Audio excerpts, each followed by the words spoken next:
The holidays are yours to win when you shop with Rakuten. Rakuten is the smartest way to shop and save this holiday season. Stack the savings with cashback on top of the season's best deals. Cha-ching! Yup, you heard it and you know it well. But cha-ching is more than dollars in your wallet. It's feeling like you're winning the holiday, whatever you call it. Rakuten gives you cashback at over 3,500 stores across every category: fashion, beauty, electronics, home essentials, travel, dining, and so much more. You get your cash back in the form of a check or paid directly to your PayPal account. Membership is free and it's so easy to sign up.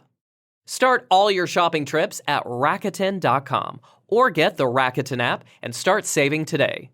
That's Rakuten, Rakuten. Because helping shoppers win the holidays is what Rakuten's here for.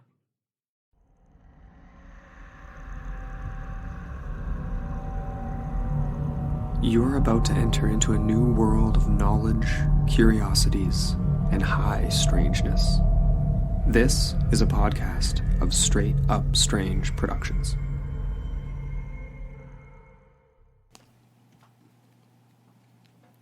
This episode is brought to you by our Patreon supporters. Become a patron today at patreon.com/intotheportal.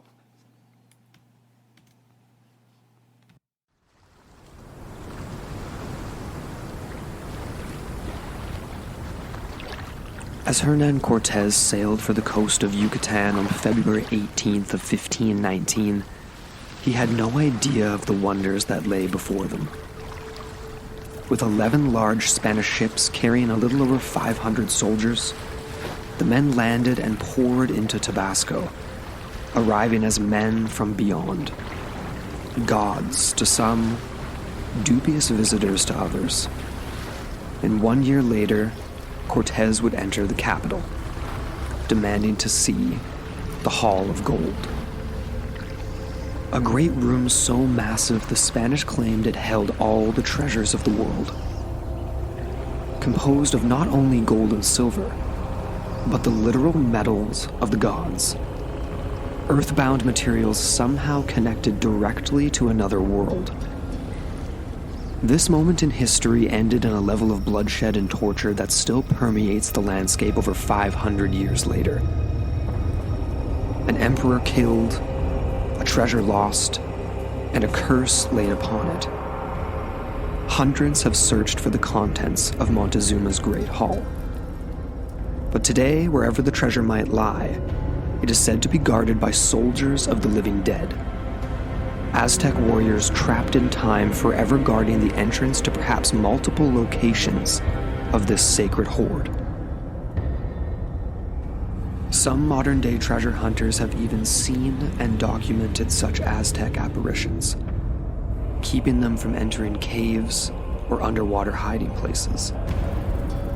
It is believed the treasure will one day unite the ancient peoples who once wandered out of a mysterious realm of Aztlan, an exodus from a mythical, ancient homeland of unknown origins.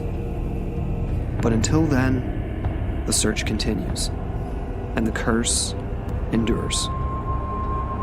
Join us on Into the Portal as we venture from ancient Mexico to 1920s Utah and discuss stories of ancient mythical realms, underground cities, cursed objects, and more, in search of Montezuma's gold.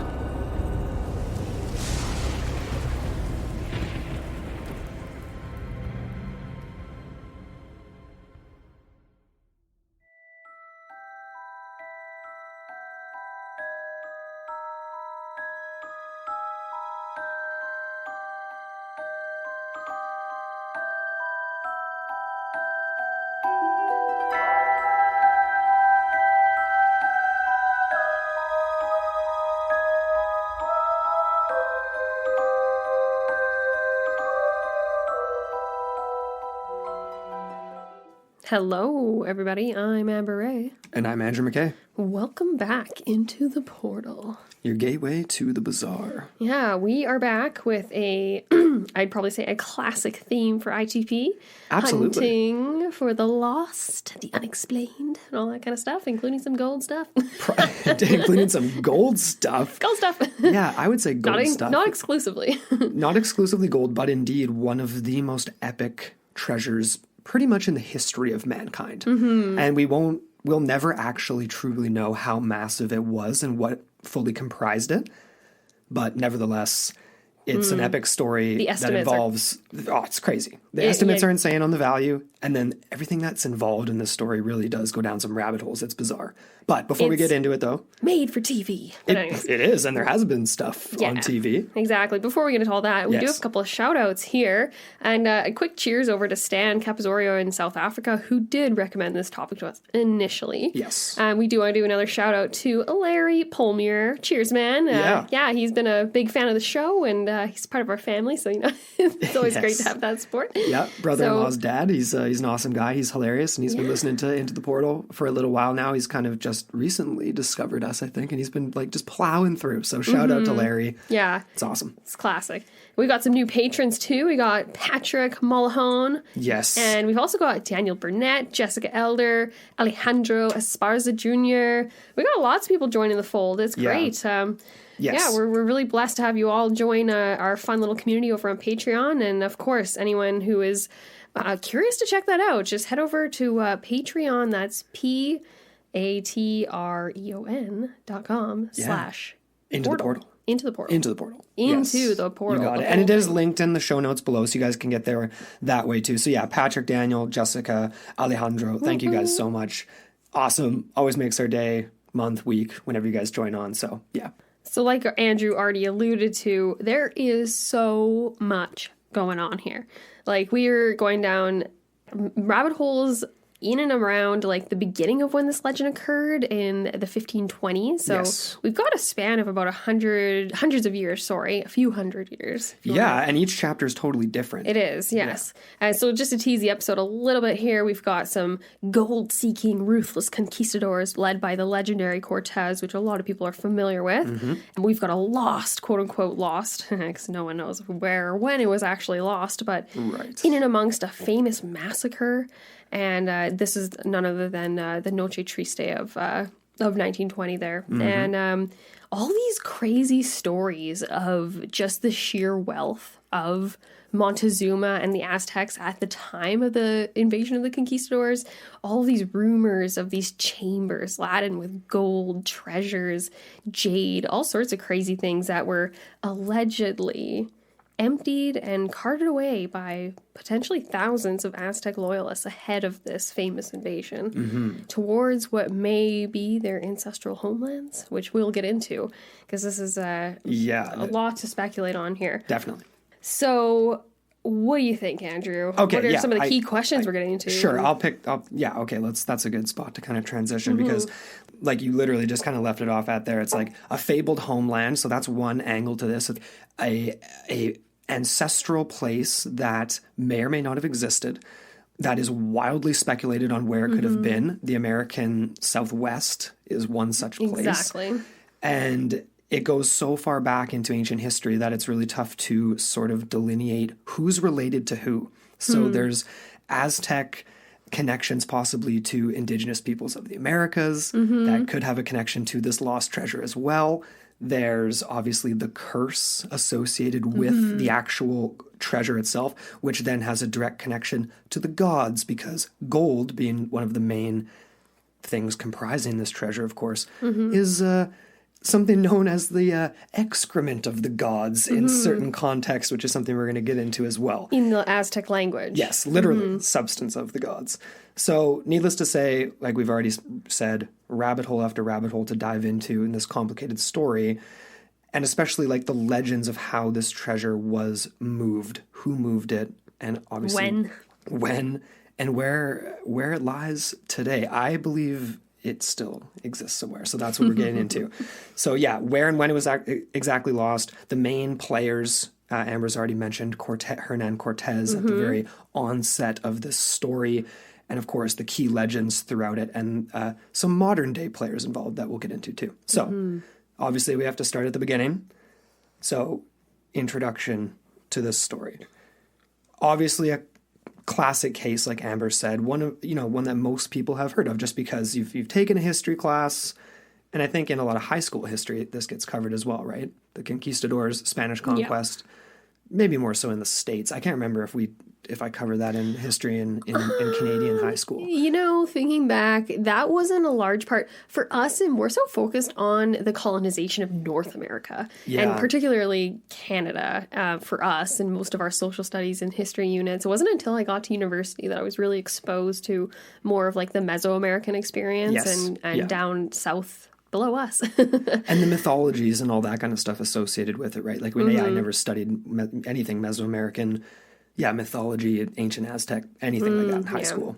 No, not really. Because obviously on both sides there's bloodshed, there's different ideas, but of course the Spanish showed up and did some pretty nasty things. But we're going to trace the roots of this legend from the beginnings to modern day, and the multiple locations where people claim is the resting place of this most incredible treasure.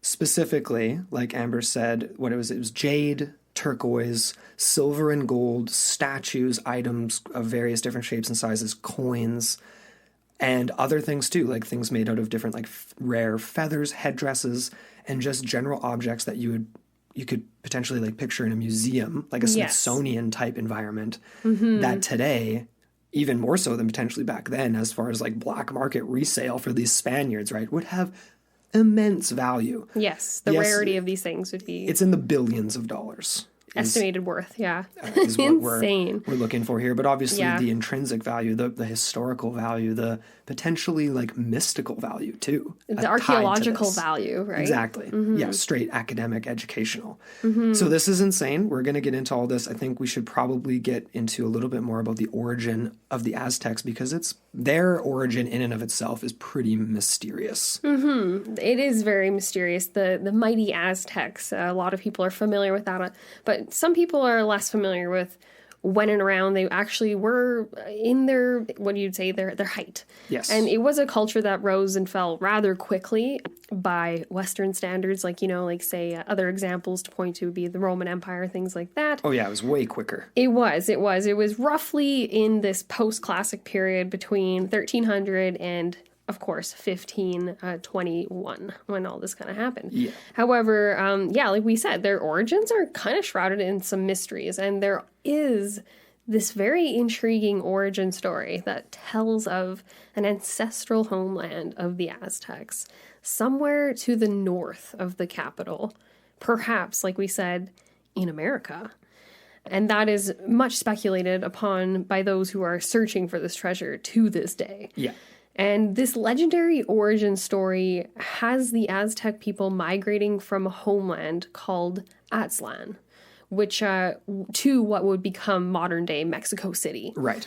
Yes. So while it's not really clear where Aztlan was at all, there is a belief that this could be either metaphysical or it could be a literal ancient place, some version of their sort of paradise to a certain degree. It's like walking out of the Garden of Eden or something is kind of how it reads a little bit. And obviously there's other mythologies attached to this we'll get into, but isn't that kind of how it sounds, right? Like it's like, I mean, Aztlan, just the name itself has this very almost Atlantean it kind of does vibe to it. Yeah, that is kind of an interesting connection there.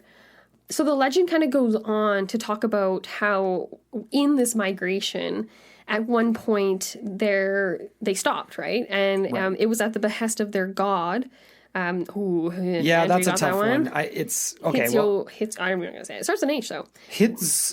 Hitzilpoctli. Sure. Poctli. That's a tough one. Huitzilpochtli. That's a mouthful. No wonder he was a deity. Yeah.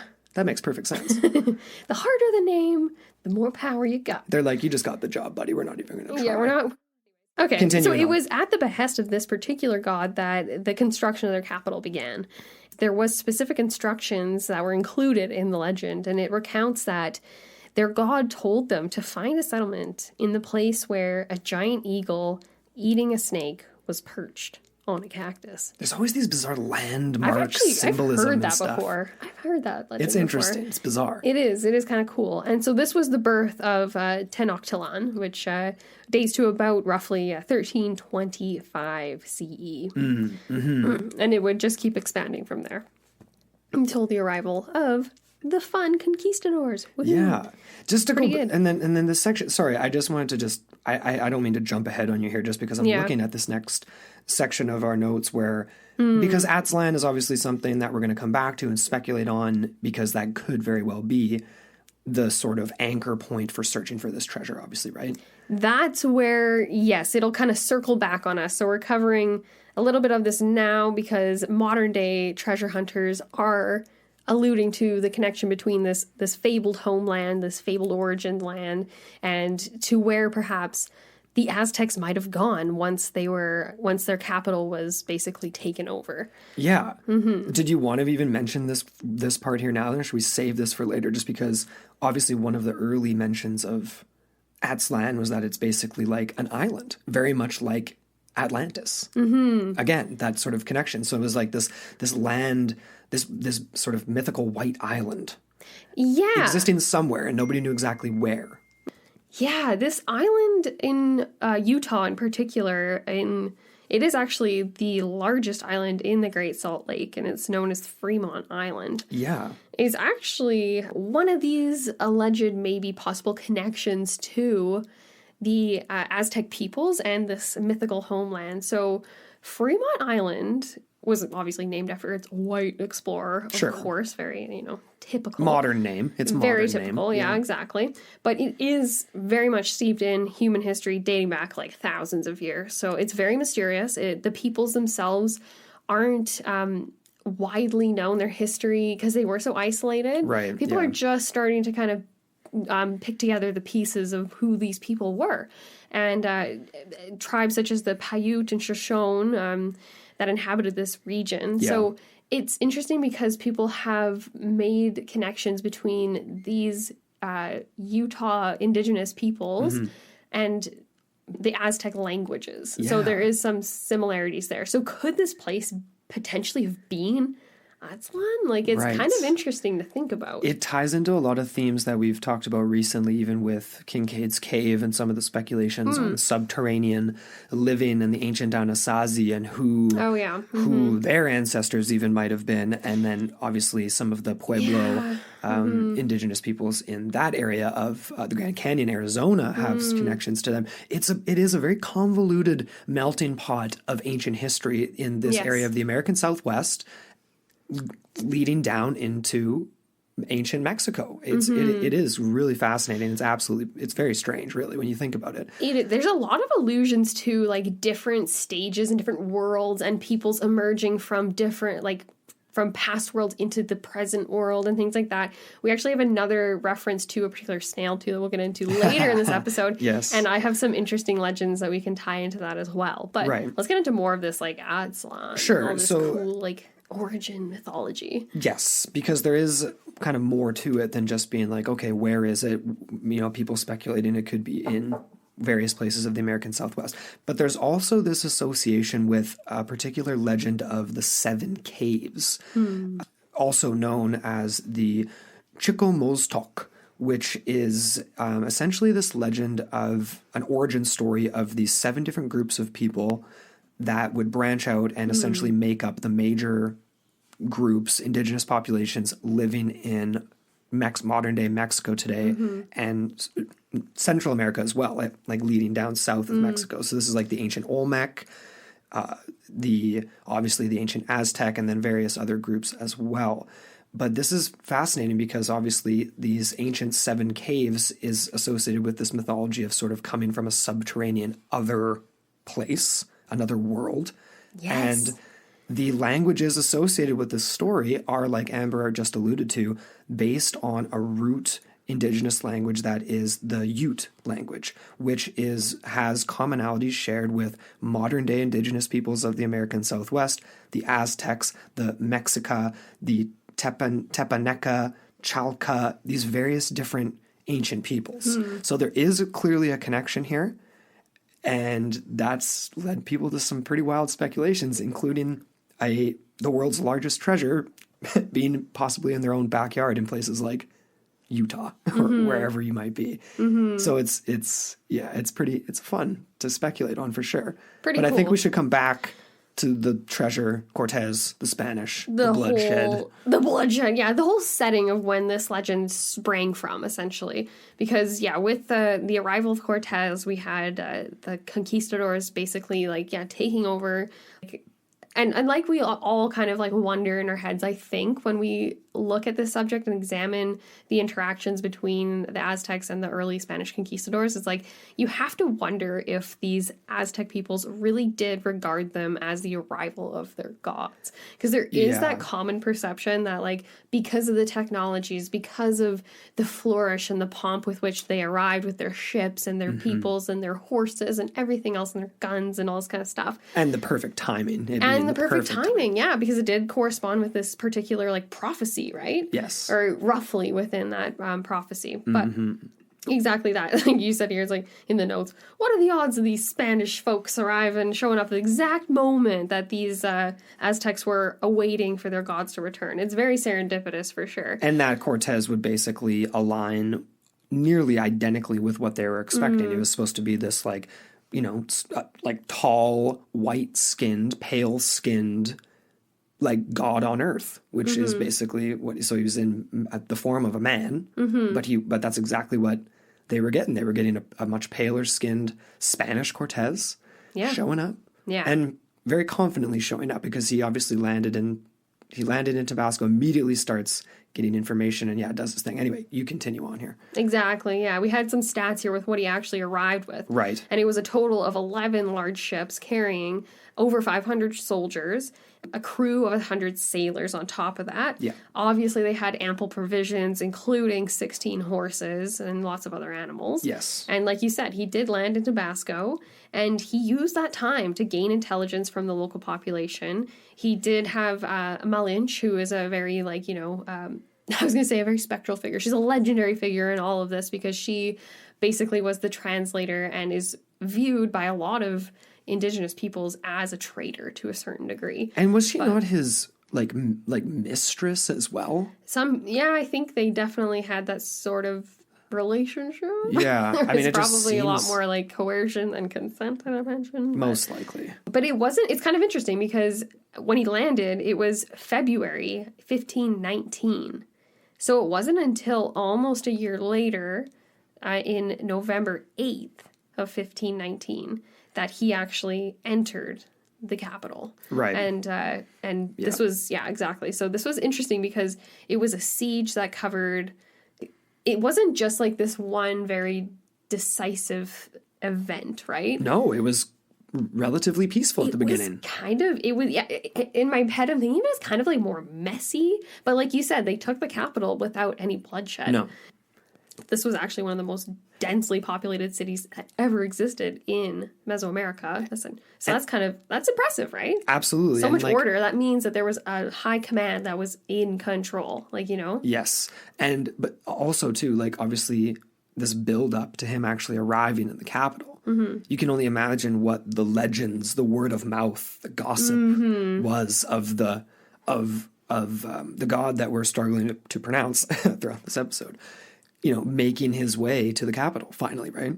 Because this would have been the expectation would have just been at an all-time high. Could you imagine what they would have been expecting? Of course, it would have been easy for him to just You're talking about the waltz perception in. of the Aztecs and basically laying down arms and being these are our gods entering our capital. I think that's the mixed speculation. There's this huge build-up, so you're waiting to see what is actually going on here. So those who are of a more critical thinking minds, which there definitely were, that gets glossed over in history, more of the ruling elite being, scratching their heads thinking, man, this is a little fishy. Something's fishy about this. Whereas perhaps the mainstream population was bow down right now. This is the prophecy fulfilled. We don't need to ask questions at all.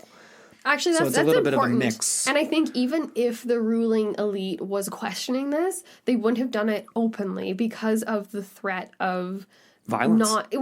Of not preserving order, right? Right. Yeah. And of keeping your people maintained in that sort of structure of order is important. Especially when like I just said, you got the most densely populated city ever exist. If they decide to stop, believing in the system, then what do you have? Right. So essentially what happens here is you get a peaceful takeover of the capital. You actually do get Montezuma being captured by the Spanish, held over a series of months and months. So this is like November to roughly April. And within that time, obviously, the Spanish were privy to seeing this massive amount of wealth that had been accumulated within this empire. Yeah, like they asked to be taken to, in sort of the simplified version, to the treasure room. Exactly. So they're being asked, so that, would you expect your gods to be asking to be led to their own excrement?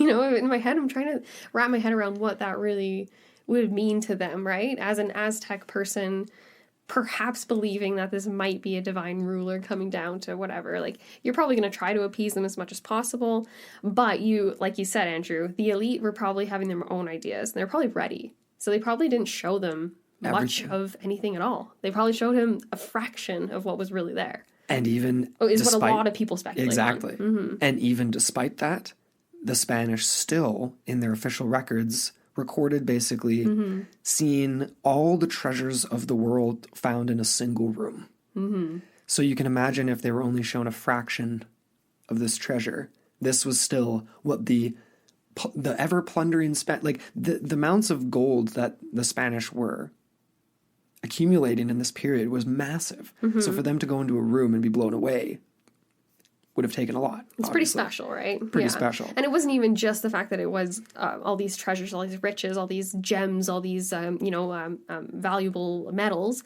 It's the artistry with which they were made. And it's incredible, even the few examples that we do have today to look to. And it's just incredible, the workmanship. Right. It blew them away, to say the least. They, of course, we're writing back to the Spanish crown. There's a lot of different accounts from a lot of different conquistadors and their interpretations of all of these different things. And I think we have a couple descriptions going on. Hey? Of the actual treasure itself? I think we do, yeah. Yeah, I'm sure we do at some point here. I'm not staring at any right this second. I'm sure we'll get to that. Mm-hmm. I will say that it is interesting that, the Hall of Treasures is how it's referred to in a few different accounts and records, and that just sounds so familiar. It's very much like Kincaid's Cave, and the Hall of Records or treasures there is sort of what it reminds me of. You know what I mean? And it makes you wonder. It's like a chicken and the egg situation for someone maybe coming up with a story like a Kincaid's Cave. Or you think Kincaid came across the Aztecs' treasures? Well, sorry, you're saying? But then no, because then why would it have been Tibetan and Eastern and their descriptions? He was a gold-seeking layman. He was an amateur. Oh, hey, that's an interesting speculation. There is actually one fellow that will come up later on who did claim to have found some of the treasure, because that actually is part of the Seven Caves mythology, is that perhaps this has been split up and is resting in various different locations, but we'll discuss that in a little bit. Montezuma was actually Montezuma II, believe it or not, is official. Son, yeah. He was the son. He was really popular, though, and was held captive alive as a peaceful captive, I think, because of this. Yeah. Because he was such a popular ruler. Obviously, this didn't last, though. Eventually, this would all come to a head. And this isn't a straight history episode, you guys, so we want to really kind of give you the important details here, and then get into the paranormal, the bizarre, because it does get quite bizarre. But of course, there's a ultimate level of deceit that the Spanish would carry out, leading to, like we've said multiple times, a lot of bloodshed. Cortez was actually busy battling back his own Spanish empire, because at this point in time, he had gone relatively rogue. He had realized how much wealth was in this new world, and how much he got a little power hungry. Oh, yes. And while he was actually trying to kind of keep control of developing his newfound empire, not the Spanish's, more or less, at this point in time, his efforts overall would lead to, from a bloodless coup in November of 1519, where Cortez holds Montezuma hostage in his own palace, to things getting much more murky shortly after this. Well, Because months after. this, because, well, that's a relatively short period of time, all things considered. It's all falling apart. And things are very, very murky. There's an event that takes place, and Montezuma may or may not have died. He dies, as far as the Spanish records are considered. So according to Spanish records, Montezuma, his submission to the Spaniards essentially eroded the respect that his people had for him to such a great degree that when he attempted to address his Aztec subjects, his people, he was assaulted with arrows and stones, and he died from the wounds he suffered in that event roughly 3 days after. This sounds a little fishy, a little dubious coming from strictly Spanish accounts, because Aztec records report that the Spanish straight up murdered the emperor. Yeah. And Cortez, the forces of Cortez, go on to nearly destroy good portions of the city, and they're slaughtering different nobles and high status individuals as well. But this may have, it all comes to just like a crazy night of just debauchery, essentially. More or less, probably several, really. It's a he said, she said situation. It's like when the Canucks lost the Stanley Cup final in downtown Vancouver, except way worse. Right. More or less. But this is all super, super murky and strange because we don't know who's telling the truth here. Some suggest that there is a chance that Montezuma may have, in fact, survived, faked his own death somehow, and allowed the Spanish to replace him with this very placid, vanilla successor who was just totally just like a puppet ruler, and found a way to himself control the exodus of the treasure out of the Aztec Empire. Yeah, that's one angle. That is pretty fascinating if he was able to do that. He had months to plan this, and he was surrounded by a court of his, what would you refer to them as? Like, not high priestesses and priests, but just like that type of like his spiritual leaders, his political leaders, the whole the elite was around him. Exactly. So one of the legends goes that they tried to spirit him out and may or may not have been successful, and then the Spanish tried to cover it up by saying that he was murdered by his own people. Right, because that would have been like a huge fail for them, being like, they just let him get away. Exactly. So you'd rather him be dead than to have him escape. Of course. Right? To then build an uprising, possibly. To unite the peoples of the lands, of the seven caves, potentially even. Who knows, right? Yeah, totally. But we kind of have to go with more or less the idea that he was killed. We just don't know by who. It happened sometime in April.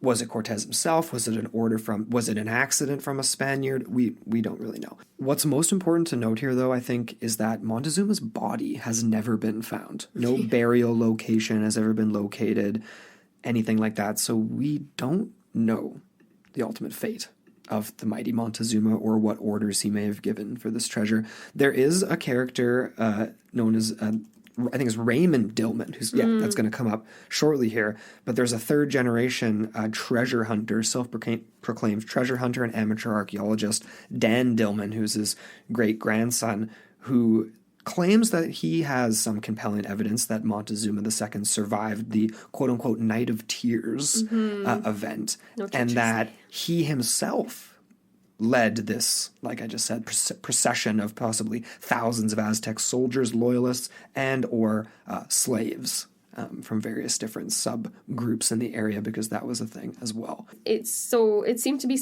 like Dan is suggesting that Montezuma, so he's suggesting that Montezuma survived his original death in April of that year of 1520. 1520.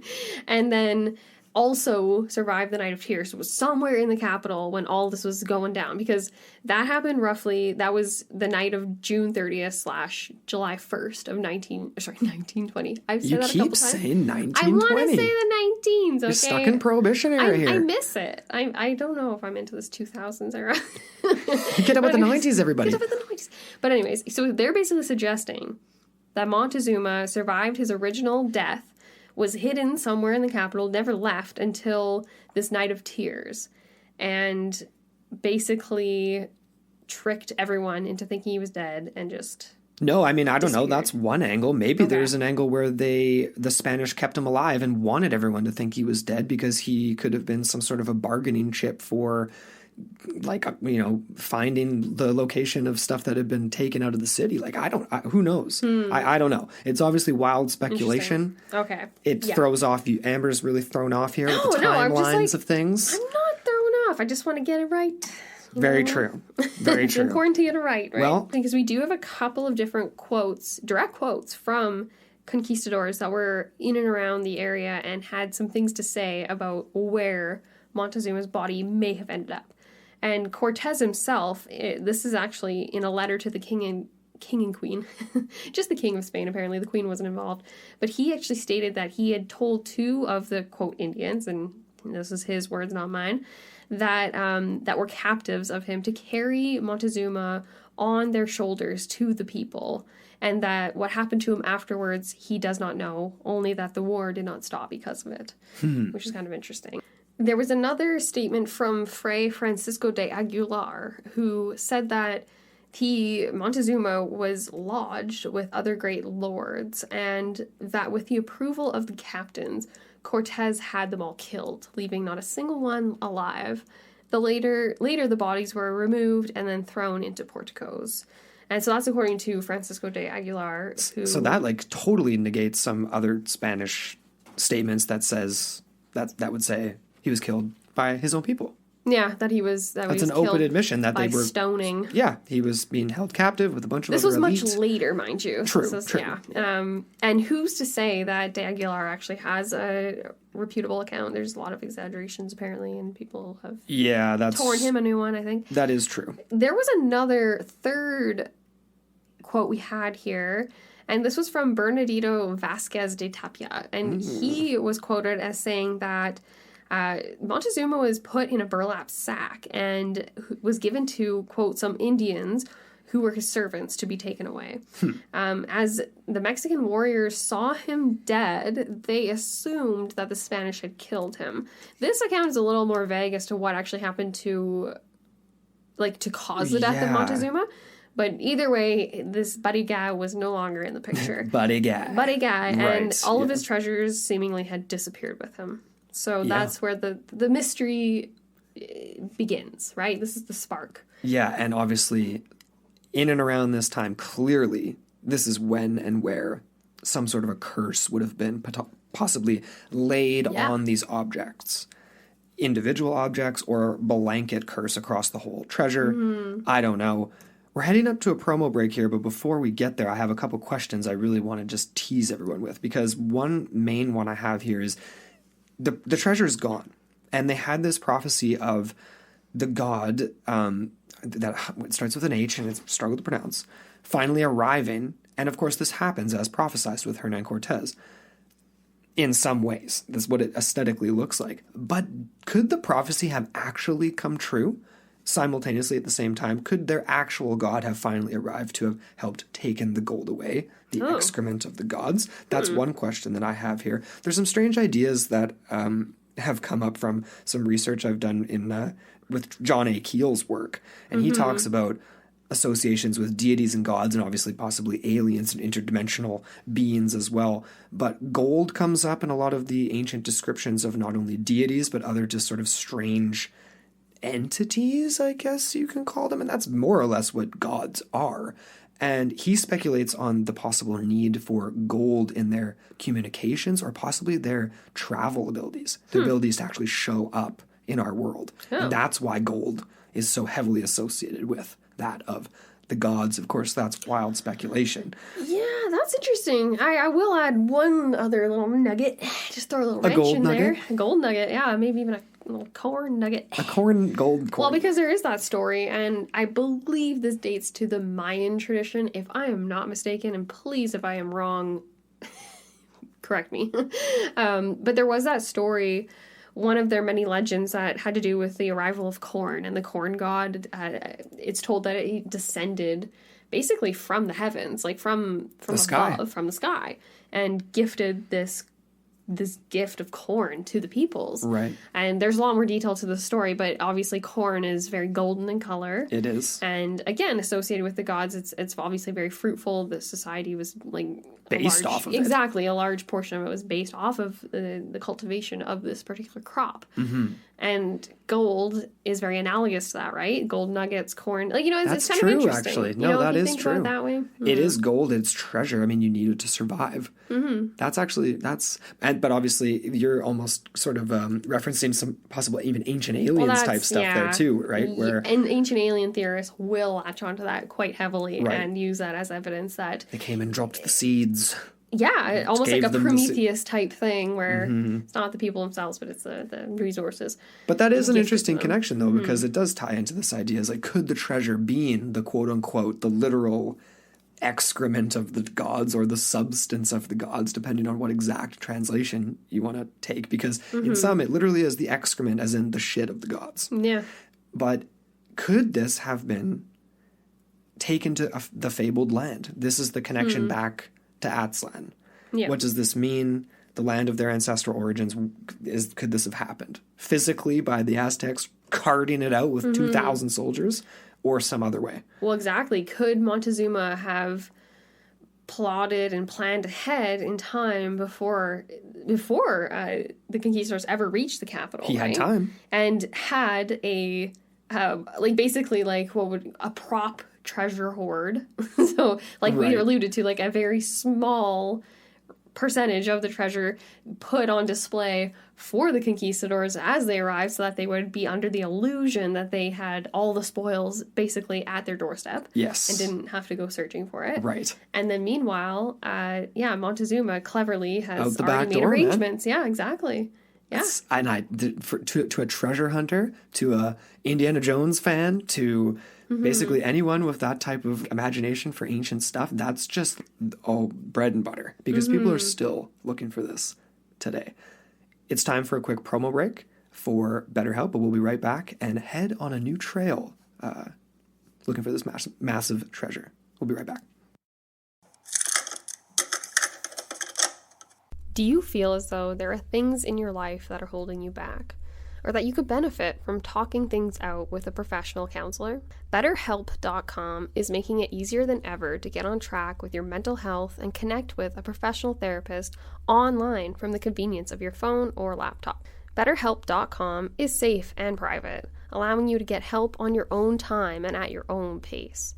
You can schedule secure video or phone sessions, plus chat and text with your therapist, receiving thoughtful and timely responses in return.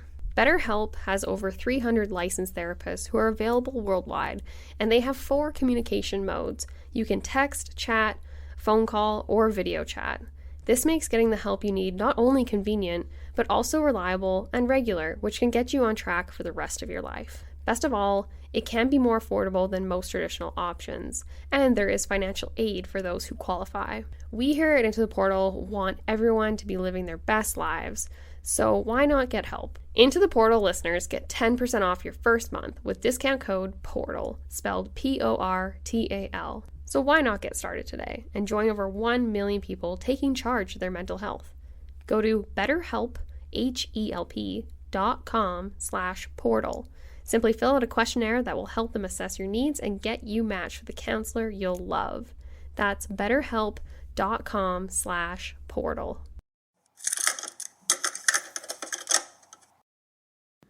And we're back. So make sure to check out betterhelp.com in the show notes below. All right, now's the time to start off on a trail that's a little bit more modern. We're heading into the era of around 1915, and a very interesting character, about 400 years, roughly speaking, after this event and after the exodus of the world's largest treasure. So now it's time to... Allegedly. Yeah, I'm buying it. So now it's time to get into probably the most central figure of today's story, Mr. Freddie Crystal. Yeah, this is a very interesting character that we hadn't come Freddie across Crystal until emerges and the start of a new age of this lost treasure begins. Yes. So Freddie's story begins in 1914 in Utah. And he was actually a prospector and simply known as Freddie Crystal. We could not come across any outside references to this individual fellow other than references to this particular story. So interesting, may or may not have existed. We're going to assume he existed just for the premise of this episode. Well, he definitely existed. Whether or not the actual name Freddie was his real name is up for debate. Exactly. But the story begins that he arrived in this small, dusty, simple town of Kanab, Utah. Kanab, Utah. And it was inhabited by what's known as Latter-day Saints. So it was a typical Mormon farming community. The folks living there were not typically prone to believing fantastical stories involving lost Aztec treasure and cursed gold and Montezuma and all this crazy stuff. Right. But this character was about to bring that to them. He was about to burst their bubble. Throw a monkey wrench into the regular Sunday Mormon mass here, whatever you would call it. Exactly. And so this colorful character rode into town approximately 300 miles from his current hometown in search of petroglyphs. Right. So the people of this town, Kanab, actually had to put up with Freddie for about 2 years at the outset here. Yeah. As he searched for the clue to the source of this mythical treasure that he had witnessed in his visions. A vision, indeed. Yeah, we're getting this is where it starts to get a little paranormal for you guys. Exactly. Yes, we're talking visions. Because the story goes that this vision of Aztec gold had come to Freddie before he had ever known anything about this treasure. Right. So he claims. And it happened while he was working in a mining town in Idaho. And he was involved in an accident where he was hit on the head with a tool. And essentially ended up, not in a coma, but he ended up in kind of a severe state for a few days. Yes. But during this time, this hazy time, he witnessed what he calls a panorama. And this was a vision that was quite strange indeed. Yes. And the details of this vision, Freddie includes descriptions of Aztecs traveling from Mexico through the states of what he knows as Texas, Arizona, New Mexico, all the way up the Colorado River, and eventually southern Utah. Mm-hmm. He witnessed what he calls a procession of slaves that were carrying massive amounts of artifacts, treasures, and were guarded by soldiers. Right. Mm-hmm. Yes. There was one petroglyph that had appeared in his vision in particular. However, Freddie had no idea where to begin to look for this particular petroglyph that supposedly indicated the location of this treasure, the entrance to the temple of all of this wealth. Yeah, right. Until that is, one day, he happened to see the exact same petroglyph that had been photographed by a Mormon minister named Levi Young, who had been making the rounds in Kanab. And he happened to be documented in a local newspaper that Freddie happened to pick up one fateful day 300 miles away in 1914. Crazy, right? Pretty bizarre. Pretty insane. So Freddie gets on his bike, pedals all the way down to Kanab, Utah, and ends up just kind of knocking on doors and kind of disturbing the townsfolk a little bit. He's bumming around. He's couch surfing a little bit. He doesn't have a place to stay. He ends up befriending a man named Oscar Robinson, who was intrigued enough by Freddie's tales to let him stay at his ranch while he continued his search for this petroglyph. So he has the town, but he doesn't have the location of this petroglyph. Yeah. In my mind, I'm thinking, why wouldn't he try and track down Levi and get him to show him where he had photographed the original petroglyph? But I guess Levi had gone on his way and he wasn't in the picture anymore. I'm trying to remember it too. It's actually kind of funny because I didn't include an image here, what the petroglyph was of exactly. Again, I know it comes up down in our theories section.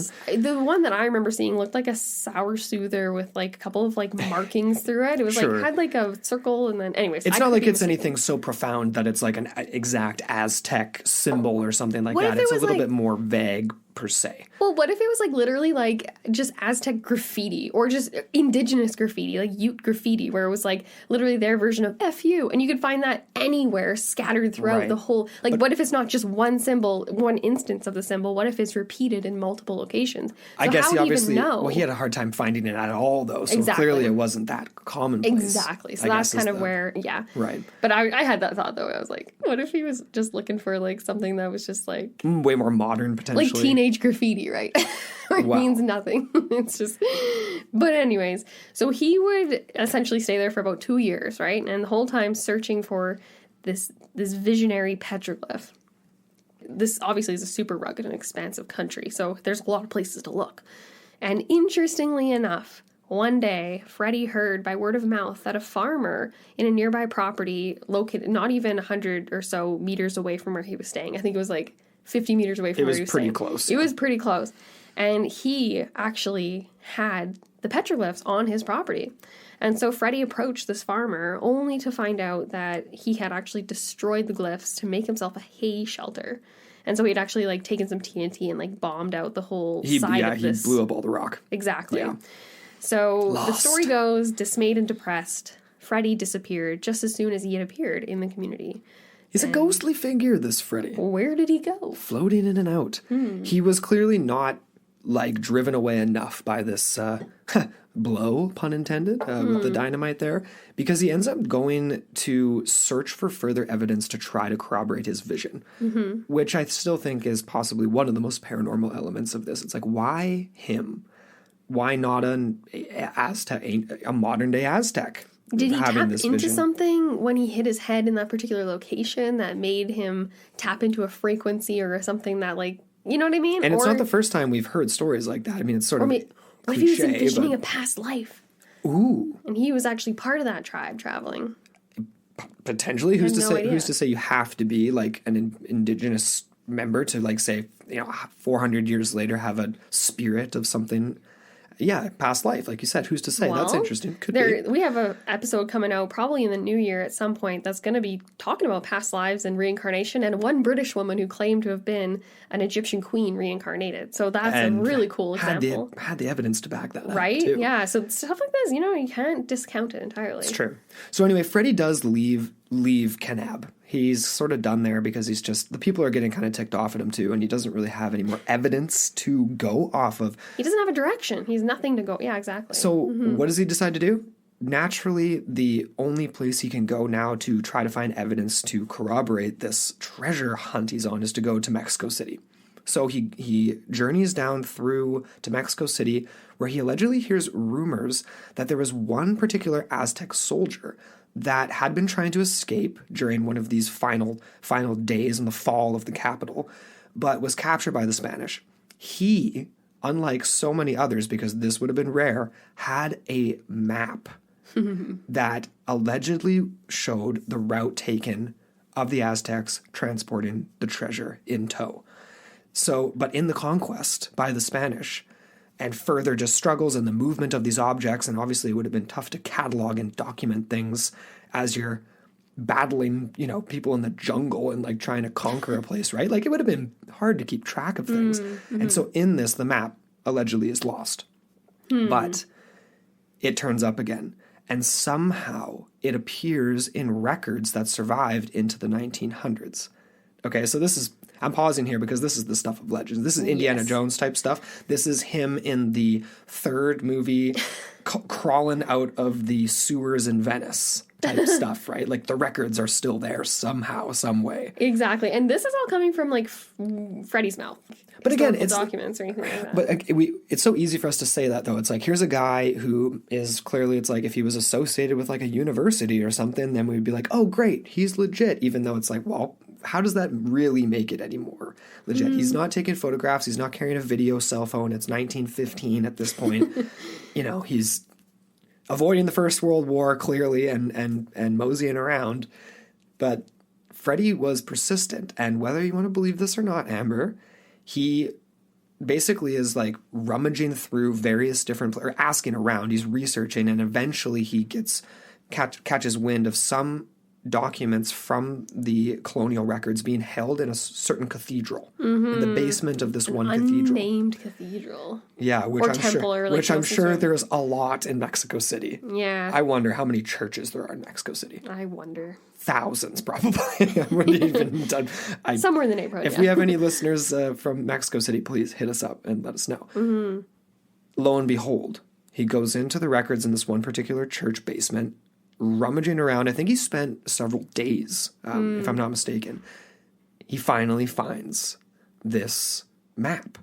Not that he was looking for it specifically. He was just looking for, pretty much, he would have been happy with anything. But of course, he does find this map from the story of this Aztec soldier. Even if you had, say, a description from a colonial Spanish person that was, recording the torture of these individuals, right? These Aztec warriors and things like that. Exactly. And had maybe made a description or noted something of, value to him. Right.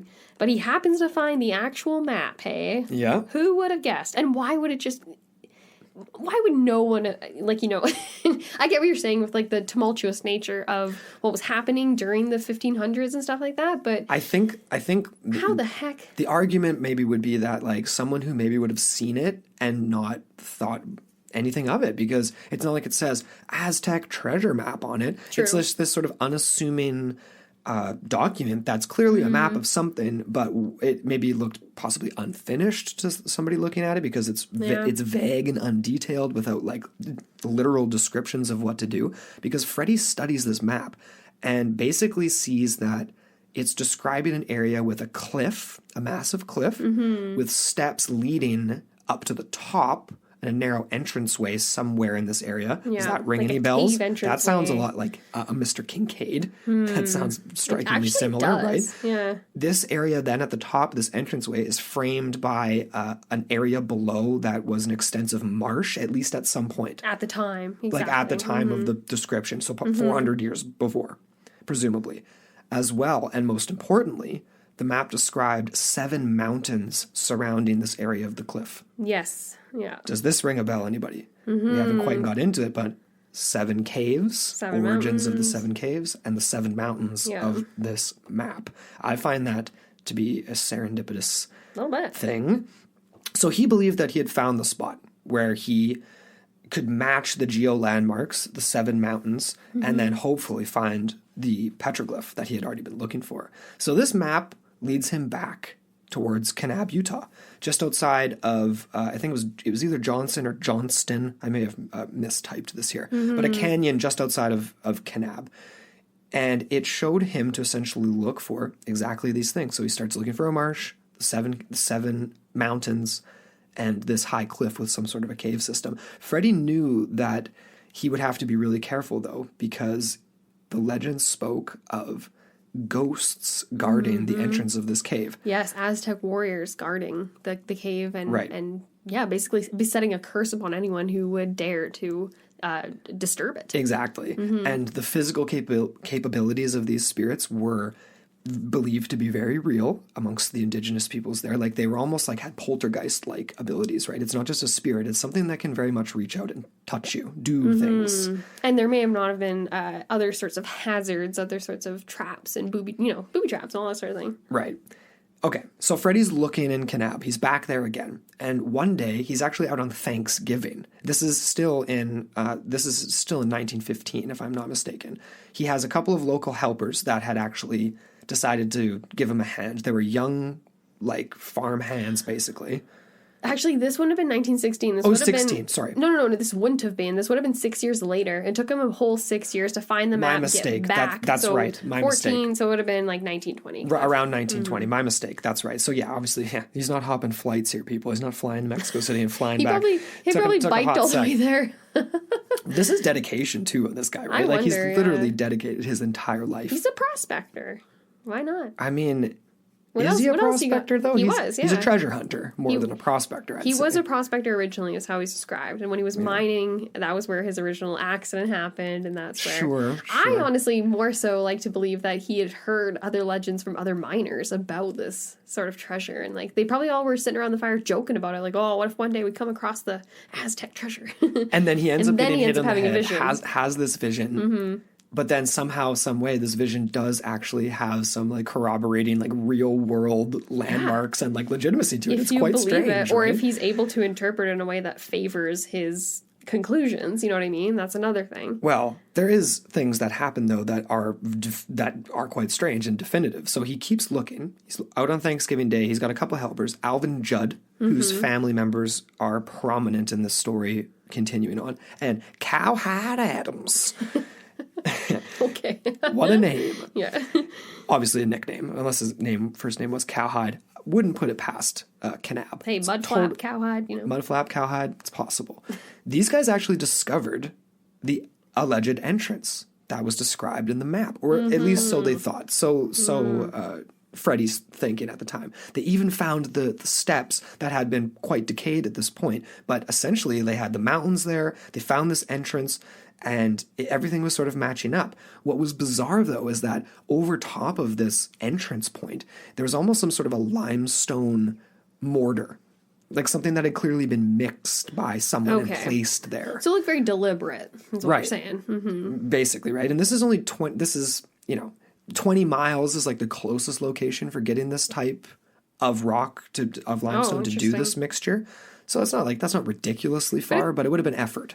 Very intentional, yeah. Very intentional. So someone must have deliberately brought it there to seal up the entrance to the cave. Mm-hmm. Or use it for booby traps, because as soon as they start scraping away this limestone, they basically just have some jackknives and whatever they had with them. They scrape it away and are able to break through and enter. Crystal goes inside. He tells Cowhide, Adams, and Judd to wait behind him.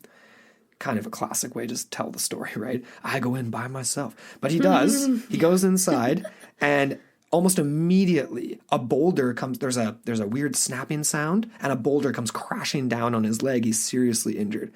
He ends up calling out, and Alvin and Cowhide have to come in and haul him out. Mm-hmm. Yeah, they have to like carry him back to town. So this, to some people, is perhaps the first sign of the curse of Montezuma, or at the very least that there's a very physical, real booby trap set by a human hand to guard something. What's it guarding? When was it set? When was this thing sealed up? I wish we'd had like people there that could have dated the materials, things like that. Hey, that right? Been, fascinating. Of course, this was enough to get the rest of the town of Kanab excited, because they weren't excited before. But now they've got a couple of local boys who can attest to this happening, and clearly there was something interesting inside this cave. Yeah, exactly. So almost the entire town, there's photos of this. It's pretty, it's quite incredible.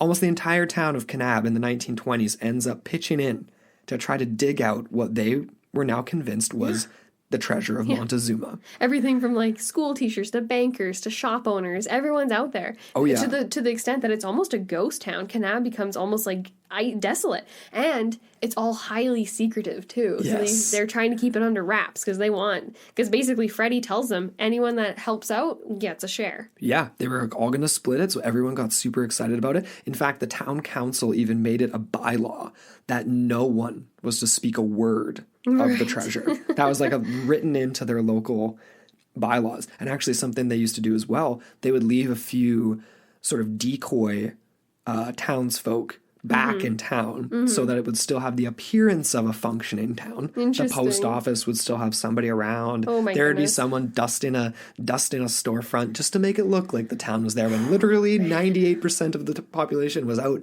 digging for the treasure. You have to imagine that amount of dedication, because they didn't have modern day equipment. All they had was pails, they had shovels, they had wheelbarrows at the extent of it. You know what I mean? And for them to dedicate 2 years, right? This is a long stint. Oh, yeah. Could you imagine their lives would have fallen apart in the meantime? I mean, yeah, it was precarious because they did make a lot of money. They were farmers. So 7 days a week. Who was farming? 7 days a week, right? Well, they were putting in full days. I don't think people were getting a lot of sleep. Putting in some shifts to dig out the treasure. And they kept going deeper and deeper. And I think that's what's bizarre about this part of the story too. It's like clearly what they were going into, they kept reaching more and more chambers. Yeah. So these townspeople are helping Freddie dig 2 years, like Amber just said. They keep going, and I can't remember the exact distances, but several hundred feet each time, they reach these series of chambers that are semi-natural. Like, Yeah, they're they sort of seem naturally occurring, but they've possibly been modified by human hands. And they just keep going deeper and deeper. There's nothing in these chambers. Yeah, they just keep going deeper and deeper until 2 years in, they finally reach what is, to them, this final chamber. There's nowhere else to dig. There's no other further plastered holes. They burst through the rock, didn't they? They burst through the other side. So they opened up the chamber to the other side. They did, but before they did that, they had basically what they had reached was the final chamber. Yeah. And there wasn't anything there. So Wah, wah. So they reached this final, quite large room, essentially. And apparently, now this is actually something I really tried to find and corroborate. There was statements from some of the locals that they had found a, quote, Spanish helmet and sandals inside this chamber.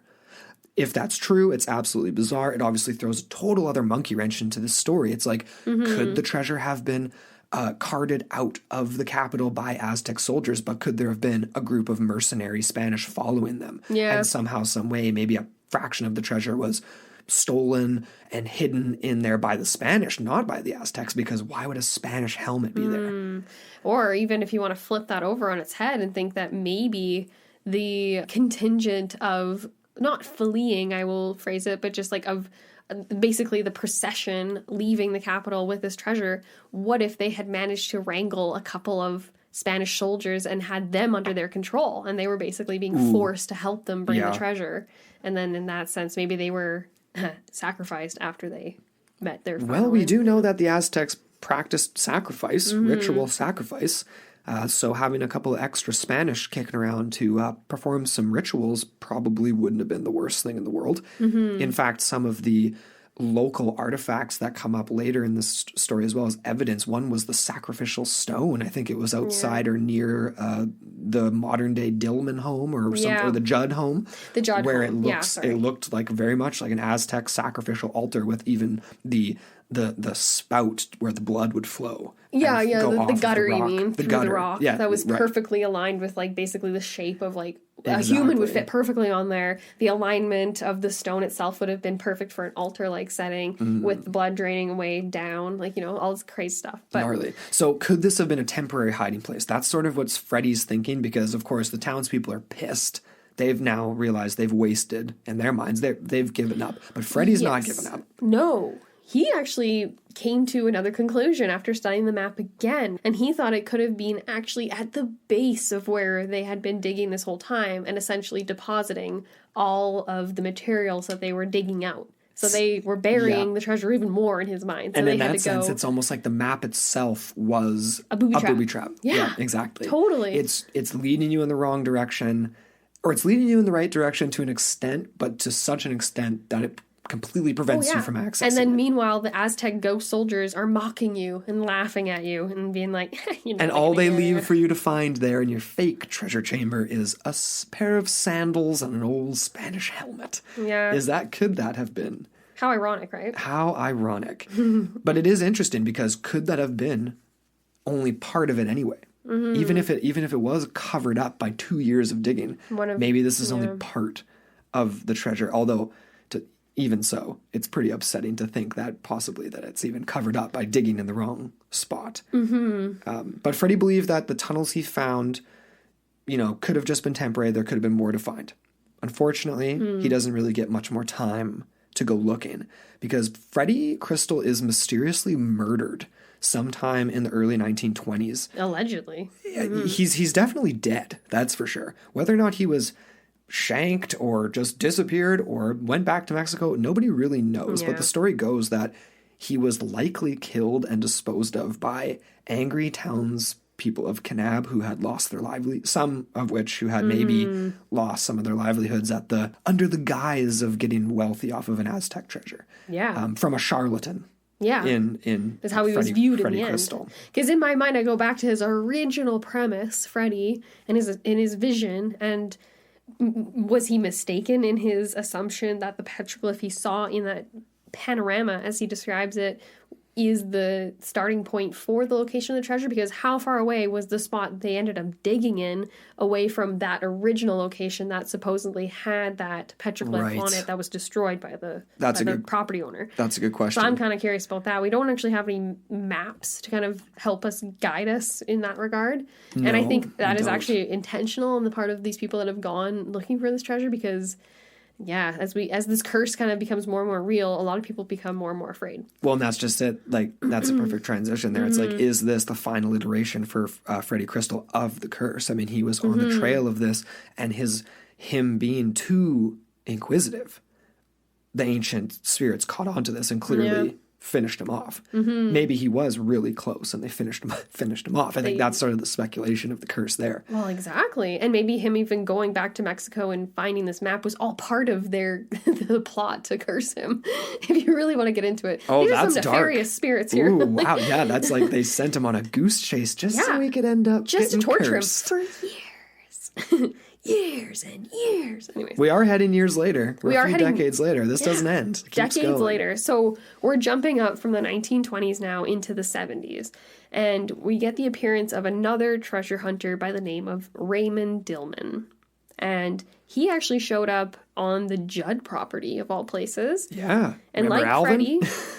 Yes. So let's just recap that. So Alvin Judd was one of Freddie's original helpers. Yes. And he was there at the time that the original entrance was uncovered, helped bring Freddie back to town after he was injured, and was heavily involved in the search after. And his family's still there. And his family's still there. And there are people, like he actually was still going out there himself for decades after, and his family kind of talks about that, how he never gave up, unlike a lot of the townsfolk. So I guess Raymond Dillman gets wind of this too. And like Freddie, he was actually talking about the treasure and also something else.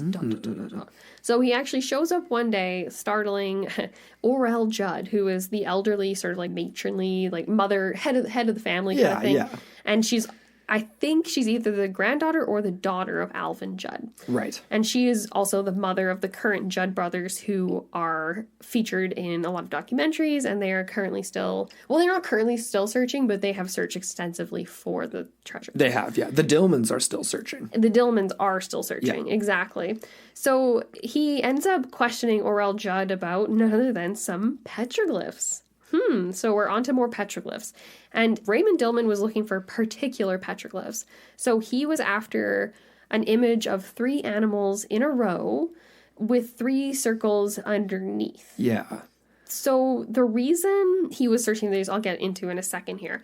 But the interesting thing is that after he showed this description to Orel, she actually said, yes, I do have these petroglyphs on my property.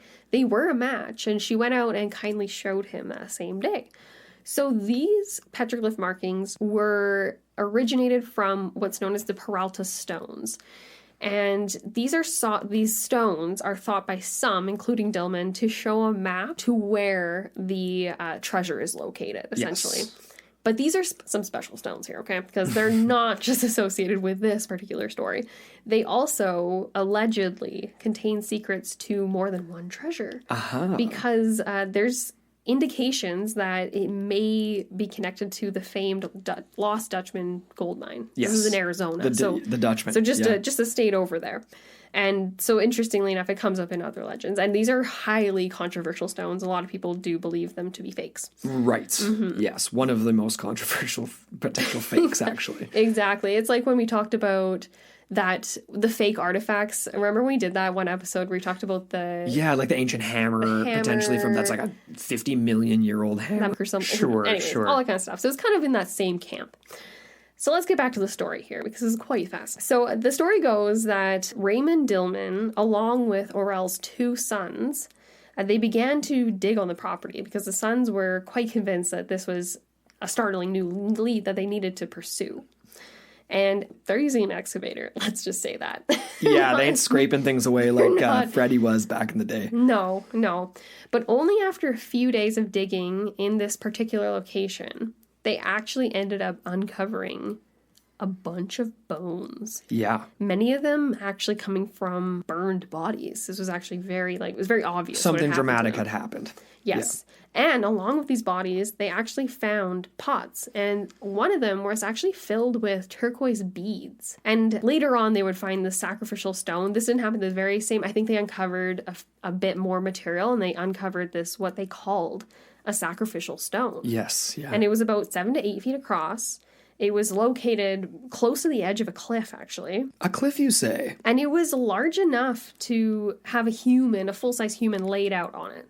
And like Angie said, this did have a trench, or like a drain, quote unquote, leading down the center away from the top of the stone, basically right where a person's heart would be. Perfect. So this is very quintessential, like Aztec sacrificial ceremonial type thing. Unfortunately, though, these bones didn't date to the right time. So they were about 2000 BC, so that's about 4,000 years old. Pretty crazy. Yeah. And many of them did actually show signs of cannibalism. So there was tool marks and general evidence that they had been eaten. So it's strange, just to throw this in here, that like whether or not, like, I know you'll get to this in a sec, but like obviously, even if you speculate, if people have like their doubts about the Peralta Stones, obviously that was the origin of this search, and they find something, whether it's associated with the treasure or not. It's an intriguing archaeological find. And that's what keeps happening. It's a head scratcher. It is. So they being intentionally misled down these, these rabbit holes where they're never going to find what they're actually searching for. Who knows? But along with these bodies, it wasn't just the fact that they found these bodies. It was like very curious the way that they were, because it was just like a dumping ground. Yeah. They were found stuffed into small holes with stones placed over top. So it's almost like, it literally reminds me of like weird, a prehistoric garbage can, doesn't it? Where else would you put bones and bodies where you don't want it to stink? You also, just seal that it up, sounds right? sort of similar to like, it almost, I mean, again, like this is just me right off the top of my head speculating, but it reminds me of like vampire burials where they place the stone on top of, I think it's the chest, or sometimes decapitated and put in the head's put down in between the legs, and then there's stones placed. That almost is similar to that. It's like, where these bodies being kept, like, is it placed on top? It wasn't like that. It was like, okay, so picture this, like a small hole in the rock, like limestone rock type thing, where it's of probably naturally formed. And you're just like dumping all the bodies, all the bones, all the stuff in there. It's all just like one big heaping pile. And then once it's full, that's when you seal it. You just like, it's almost like, okay, this is a bunch of garbage. It's what we do at landfills. We just cover it up. That's what it looks like, yeah. So that's basically an ancient burial ground they had uncovered. Of sacrifices. Yes. Likely. And it's interesting because they went on to dig quite a bit more and never uncovered anything else. Right. They never really came across anything. And there were some direct quotes from the Judd brothers in this one particular documentary we watched. And they basically said that they had communicated with local indigenous elders who had basically confirmed their suspicions that there is something out there, but that they shouldn't go looking for it. Right. It's not their time. It's not for them. So in order to pursue that would be a violation of sorts. And that's where it comes back to this association with the gods, and where this could be something very literal. Because here's the family that, the Dillman who's there, and the Judds being told, okay, stop looking for this. Like they don't really refer to it as a treasure. Like, this treasure isn't for you in terms of like its monetary value. It has this other spiritual and metaphysical power to it, where in the minds of modern day indigenous that possibly have these connections to the ancient Aztec are basically being like, it's very much like a coming of Christ type thing. It's like, this will be used one day for a reunification. It has powers beyond the gold's value and whatever. Are you kidding me? That's exactly what I thought in my head. I was like, this does actually sound like, it does sound like a second coming, a second wind for these people, so to speak, when it's like after the rise and fall of petty Western civilization, all these ridiculous notions of grandeur and like vanity that we have in our society today, for all that to get basically washed away in fires and floods and whatever else, and then this treasure is so preserved and just locked into the earth that it's safe, right? And once it's the time, it does very much remind me of a prophecy. Yeah. It's very much like that. It's very cool. It's like a holy relic, but just so much greater because it's this whole amassing of these various objects. Totally. Which is so we do look to a lot of these things. Always. Absolutely. Anyways. And that's the thing. That's exactly what all these treasure hunters are doing. But obviously they didn't find it on this exact property. Like on the Judd's property, it wasn't there. It wasn't there. It's another However, red herring.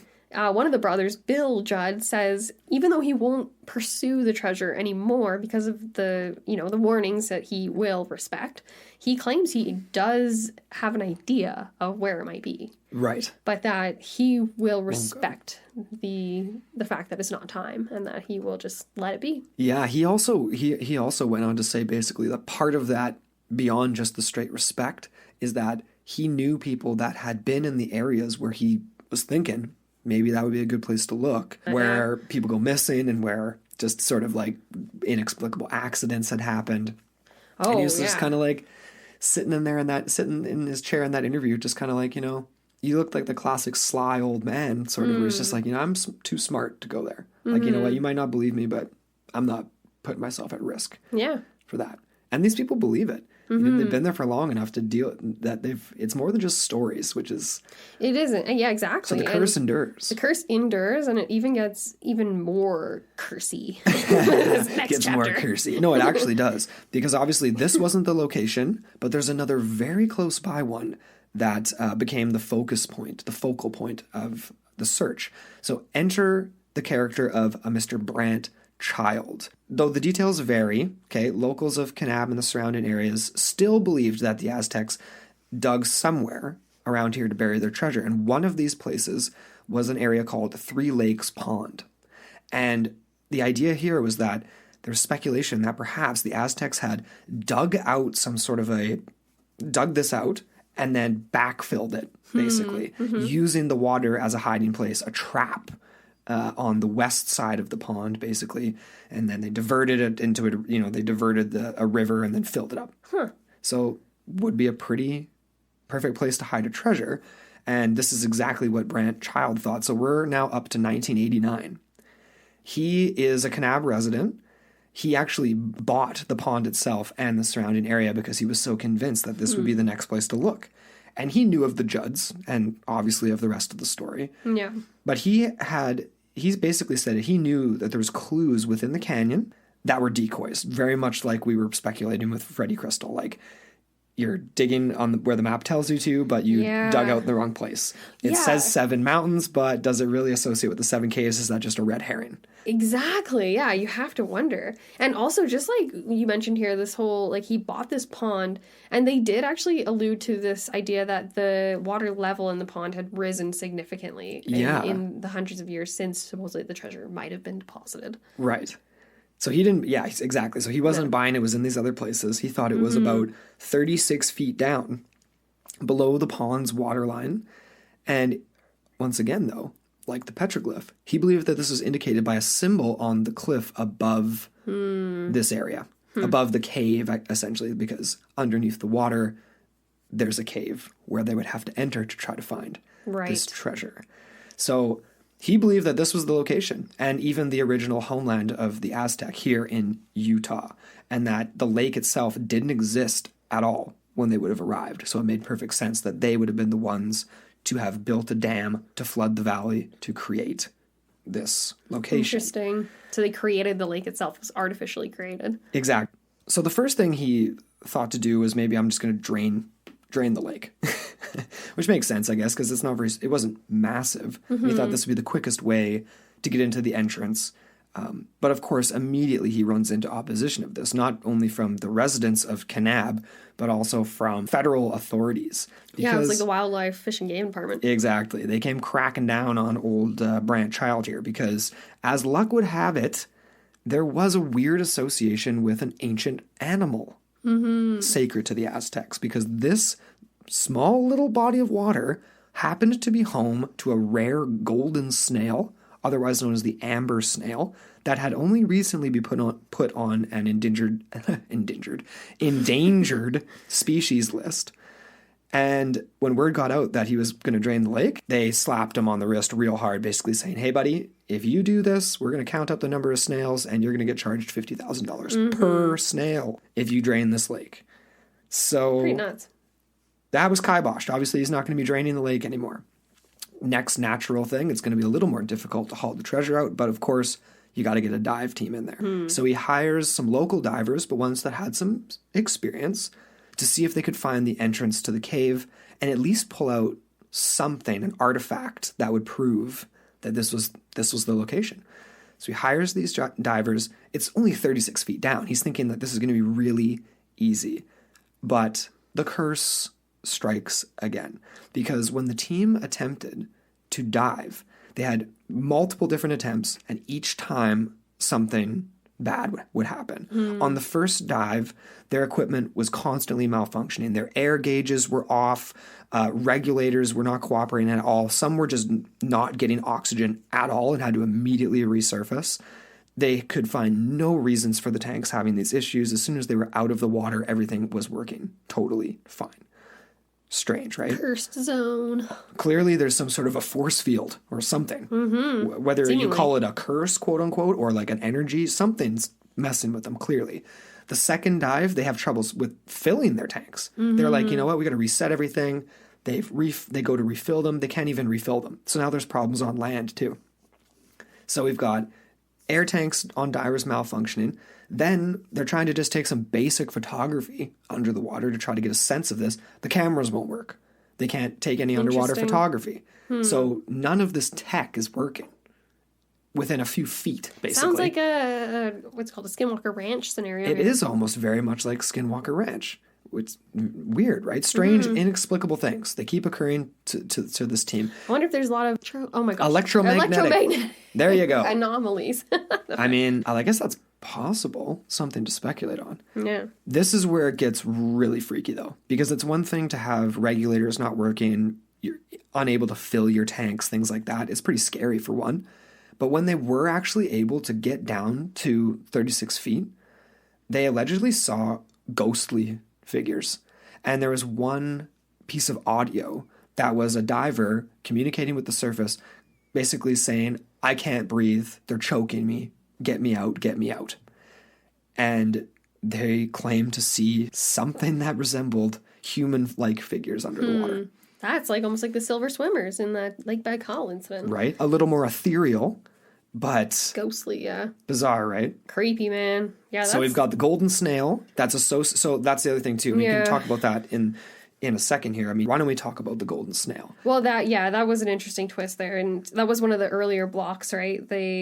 I don't know if they started to dive first and then they decided, because of all the hard work of the dive, they decided to drain the lake, and that's where they ran into the issues. I thought that was the timeline. Yeah, you're right. Maybe that was the switch. I think originally he did want to drain the lake, and before the snail thing came up, it was just going to be too expensive. So he was like, we'll just get divers in. But then they had all these problems. And then they were like, let's go back to the original idea, my first idea. Yeah. But, of course, not allowed. So so that's interesting. So basically, just to touch on that, the Aztecs, they did use a special sort of amber-colored golden snail in rituals, and it was actually prominently featured on a couple of their gods. And it has to do with, like, the idea of the shell itself representing the cycle of life and time, transition, even fertility. All of those things were very much central to this the figure of the snail. Yeah, so that is kind of interesting. I don't know if it's this exact snail, but it's a very similar species of amber-colored snail, because this snail that is in this Three Ponds Lake or whatever it's called, it only has 2 habitats. It's highly endangered. It's very much like the tilapia guineasaura, those fish or I guess that would have been a Patreon episode, but there's the 2 lakes, the only 2 lakes in Namibia, and there's just the one type of fish, and they're in those 2 lakes. But before I forget, I just want to say how it's pretty fascinating, the connection between what you just said, where it's like the snail was symbolic of time. That's time, transition, like a new beginning. Fertility, and rebirth. And here it is at this location where the treasure is supposed to be this substance of the gods, the key to basically, it's the key in the ignition of this snails. new world, basically. Well, exactly. And the snails are the keepers. Yeah. It's very symbolic. It's highly fascinating. How serendipitous is that? It's almost like that's proof enough to me. I don't even need the ghost figures or anything. Right. Snails are enough. Snails. Yeah. Who would have guessed?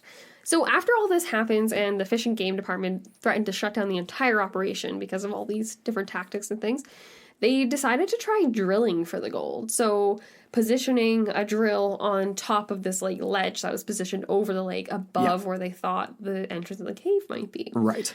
So essentially, there was a local driller that was called into the scene to drill into this ledge of what they may believe may be this chamber. And the story goes that this drill worker, as he was getting ready to drill that day, he happened to look up after hearing a sound or just having a feeling like he was being watched, how the story goes. And he happened to see what he described as a ghostly Aztec warrior peering down at him in traditional dress. And he happened to look away and glance back up a second later, only to see that he had disappeared.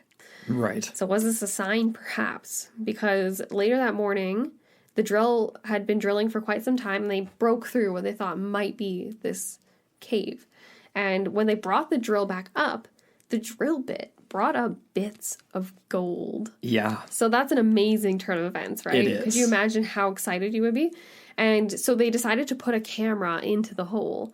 And allegedly, this camera picked up a room, and it had an image of a door that they could see. And they could also see someone standing there. It wasn't a statue, as they described, but a man. It seemed like it was alive. Yes. And they also saw what they described as a pile of things that they couldn't quite make out in the camera because it was too dark.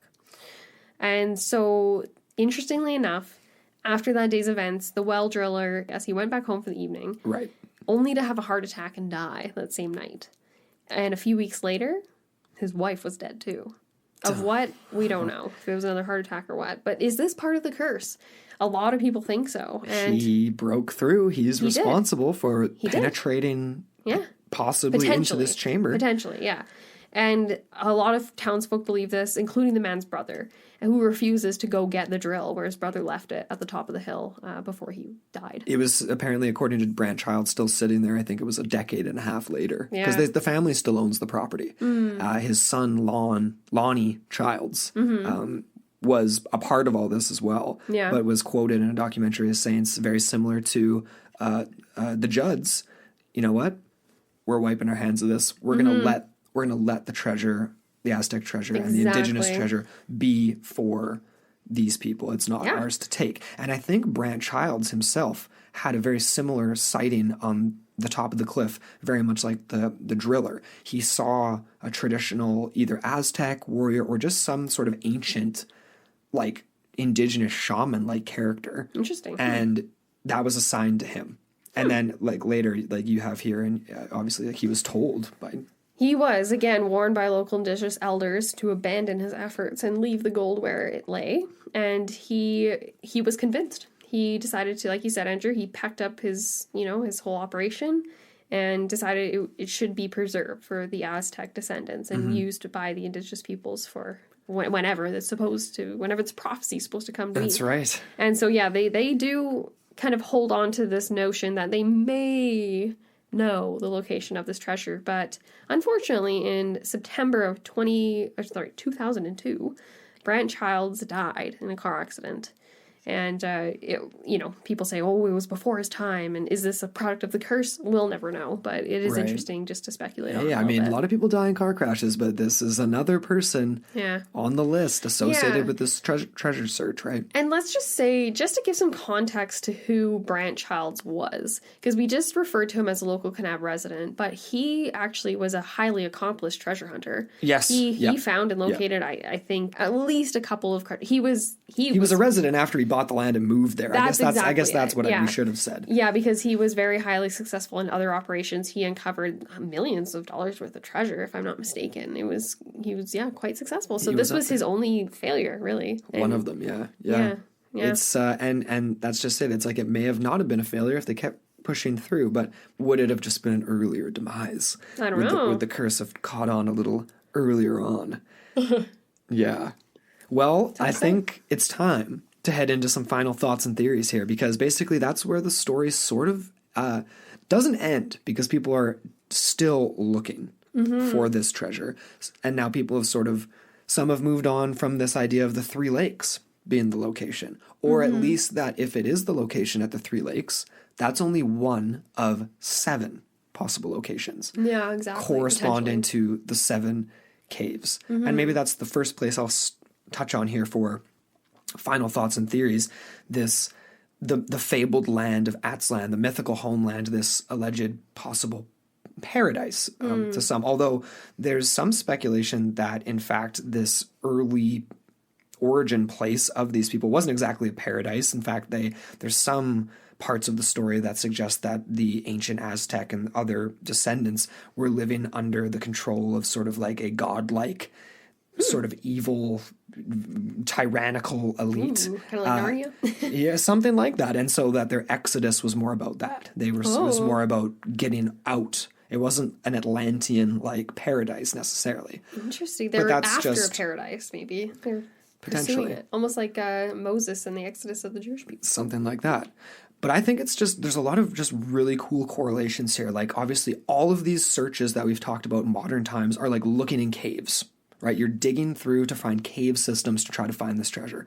Sure, caves are a natural place to hide something, but there's this association here, a common thread, where you're putting the excrement or the substance of the gods in a cave, and then the origin story of these individuals, the Chikomoztok, is the place of the 7 caves. And we've talked about this before, where like even in the Kincaid Caves episode, this mythological emergence from an underground cave system or underworld realm is so common throughout ancient Mesoamerica and the ancient American Southwest. The Anasazi people, and the ancestral Pueblo indigenous peoples there. So it's like... Yeah, an emergence from an underworld into the current world. Exactly. Yeah. So if we are to believe that there's a connection between those people, the Ute language being one of the commonalities that connects them, it's like, could Aztlan have been a very real place that was like reached via some of these underground connecting points, kind of like the Kincaid's Cave story. The entrance point was just to house 50,000, and then who knows what lieth beyond there, you know what I mean? Exactly. I don't know if you have anything to kind of comment on that. Yeah, no, there is all of these interesting connections between the Ute peoples, there's just the American Southwest indigenous people, like you've already said. Because it makes sense, right? You have an exodus from a mythical homeland. You go to a new homeland. You experience a period of hundreds of years, like, a couple hundred of years where you're flourishing, only to have that disrupted by an outside power. Right. That may or may not be a false god, right? Where do you go after that? Where do you pick up the pieces? Do you go back to the mythical homeland? That obviously was a widespread belief amongst these people, right? It was something that was ubiquitous, right? Yeah, like right. It was known, right? It was part of their epistemology. Would you go back there? Yeah. Would they have been organized to go back? Like, I'm thinking about the chaos that was ensuing in that rough 1920, 21 time period. You know what I mean? Like, yeah, that's a good question. That is a really interesting spot. We can speculate wildly, right? The other thing I wanted to just touch on again, because I mentioned it close to the top with Aztlan, I keep mispronouncing it, Aztlan, is this kind of adjacent association or naming, if you will, with Atlantis. And the ancient, and obviously its description as an island. But rather than an island in the sea or the ocean, it's described as possibly on a lake. In Utah, perhaps, we speculated on this. But if that part of the story was maybe mixed up or something, is there potential that Atlantis really is Aztlan? They're one and the same. Could have been. These sort of this ancient mythical paradise of these people. And then and so the Aztecs are really just kind of like they're the tribes of Israel. They're one branch off of this former place. Because the story is basically the 7 caves, people exited those and settled in Aztlan. That was the paradise city after they had emerged from this potentially other dimension, if you want to think of it in a more literal sense. A past world. A past world. It's described as an underworld by some traditions. Right. Yeah. I love it. I love all this stuff so much. And you have to remember, too, that the landscape hundreds, if not thousands of years ago was much different. There was shallow seas and things of that nature. And there was, there's speculation that, well, obviously, what's it called? The Great Salt Lake was actually connected to the ocean at one point. Yes. So could there have been, a lot more water around that would have led to this perception that Atlantis was in the middle of an ocean, so to speak, or in a sea. Exactly. And this could have been, like we alluded to off the top of the episode, that island. Oh my gosh, what's it called at the top here? Fremont, I think. Fremont Island. Or something like that? Yeah, Fremont Island. That could have potentially been it, because it's a huge island. Right. Maybe this works. Maybe this fits. Absolutely. I don't know. Do you want to just quickly touch on again the commonalities then? Because that's what would tie us to Fremont Island. Yeah. So that's, again, right. There's a lot of people that have made the connections between the native Ute languages and then Aztec languages. And I can't remember the exact it was called Az-Ute. It was a different version, but its root was the same. Exactly. And this has led to many theorizing that the two cultures must have interacted or had some potential common origin way back in their history. So how far back could this ancient connection go? Nobody really knows. Right. Do they share the same origins? Again, nobody really has those answers. Could the Anasazi and the Aztecs be exactly that? Connected anciently as well. Right. You know what I mean? So here's another little just total paranormal thing to toss in at you here. If they're connected, literally in terms of their ancient ancestors, could the treasure in terms of cave systems of connectivity have been potentially transported via caves? If it disappears from the capital in modern day Mexico City now, maybe it wasn't transported by 2,000 slaves. Maybe there was another way of via some sort of a that's how the gods transport stuff. That's back to the John A. Keel using it to move to and fro. Maybe they could have more quickly transported it to the homeland, Aztlan, which would have been. We got very fantastical here. Okay, sorry, I digress. Totally, that's a fun thought to think. But yeah, no, there's a lot to be said about that, and of course a lot of it is high speculation and stuff like that. Sure. We can get into just some other stuff too that we haven't really talked about, as far as the state of the treasure itself, and the idea that it could have, a large portion of it could have been modified. And this would have been supposing that the Spanish had their hands on a much larger percentage of this treasure loot than we have suggested so far. And it has been proven that the Spanish were melting down a lot of these precious metals for shipment. Of course. That they would have, basically what they were doing was converting these beautiful statues and all these ornamental things for easy transport into curved gold bars and silver bars and things like that. The conquistadors could actually place underneath their armor and move with them. So they were basically transport vessels for this treasure. And this is, they've recovered these gold bars and silver bars with the bodies of dead soldiers in trenches and around the capital and other sites. Because they fell off into the river and couldn't swim because they were carrying a little too heavy a weight, some of them. Or they fell in battle, right? Well, obviously. I just remember hearing some accounts where it was greedy Spanish, they're carrying way too much. It's the classic thing, right? And then you end up maybe having to do a little swimming. Yeah. And it's, you're carrying a little bit too much. Yeah. Sink like a stone. Exactly. But there's a lot of people that think about this in maybe a little bit more practical terms, and the idea that much of the treasure could still be in and around the capital itself, right? Potentially. Whether or not Montezuma may or may not have made plans for this treasure prior to the arrival of Cortez and the conquistadors in the capital, he may have hidden it regionally, right? What if there were other sacred sites, other temples, other locations that he might have spirited away portions of it that could have actually later been looted by more Spaniards? And then collected, amassed, and then basically just carted off a large portion to the Spanish crown. That's a possibility. You know what I mean? So a lot of people do think that it could still be in Mexico.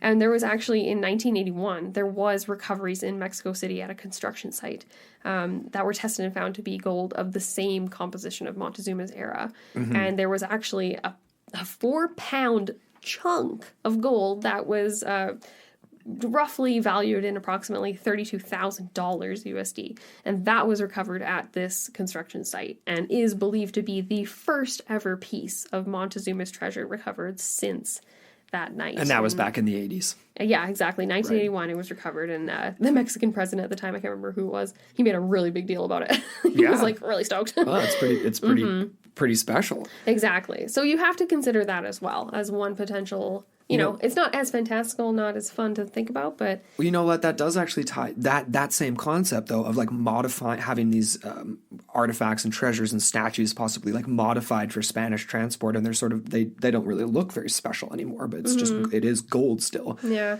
Ties into some people who have speculated that...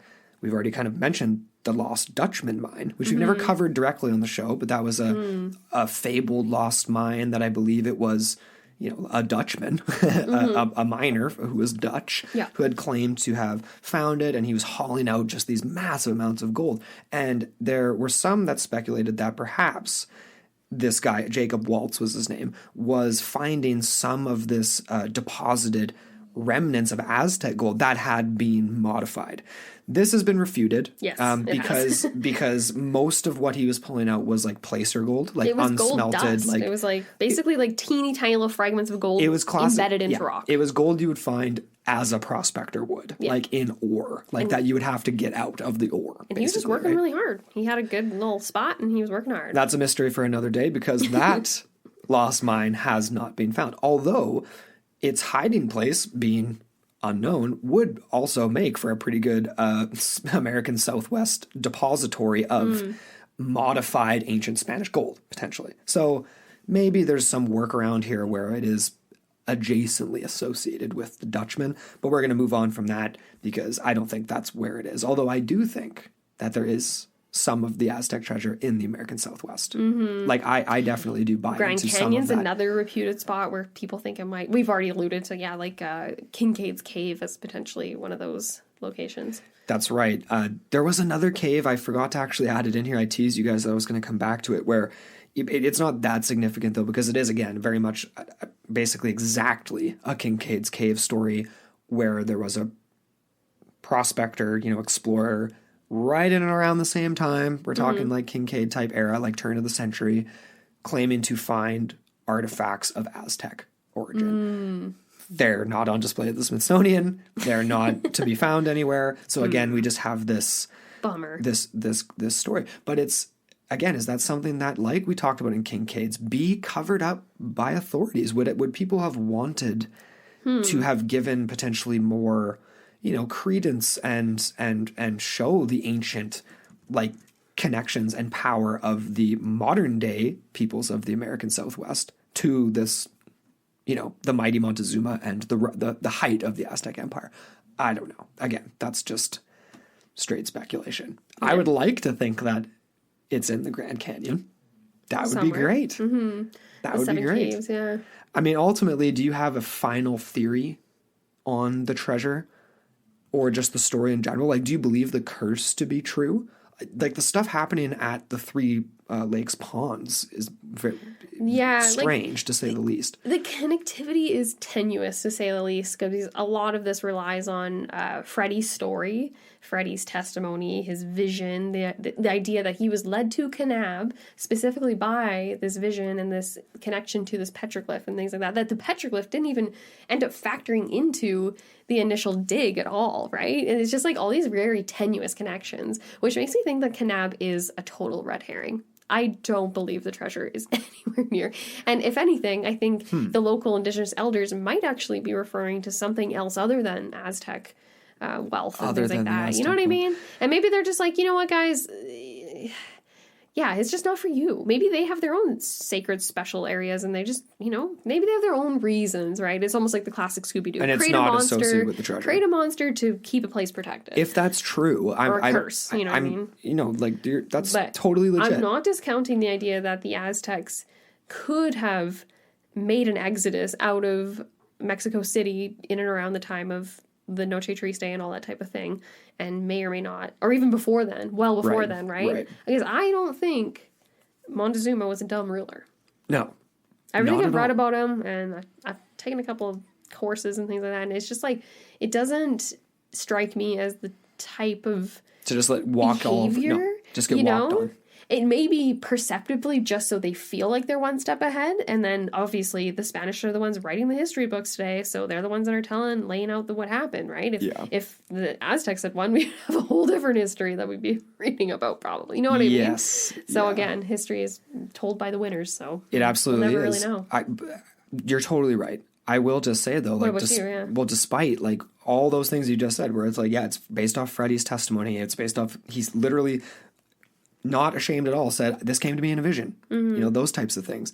But he did find a cave system with weird chambers. The whole town did help him. It's like, it's a goose chase, but a goose chase for what reason? There is a reason here. People just haven't hit it yet. They haven't reason, or what do you mean, like outcome? A reason for the decoy. There's got to be a purpose that someone plastered over an empty. It could have just been a series of unfortunate events, like no intention behind it at all. So someone just dug that there, but that's way too I disagree. I entirely disagree with that because it's way too serendipitous for him to find stuff with the geographic markers to get the town to help him dig through. There's a series of clearly man-modified or man-made chambers with nothing in them. It's a total distraction. The Dillmans shows up. Petroglyph is there. They dig. There's a bunch of bones, sacrificial bones, but it's not the treasure. Why? You should dig and find nothing.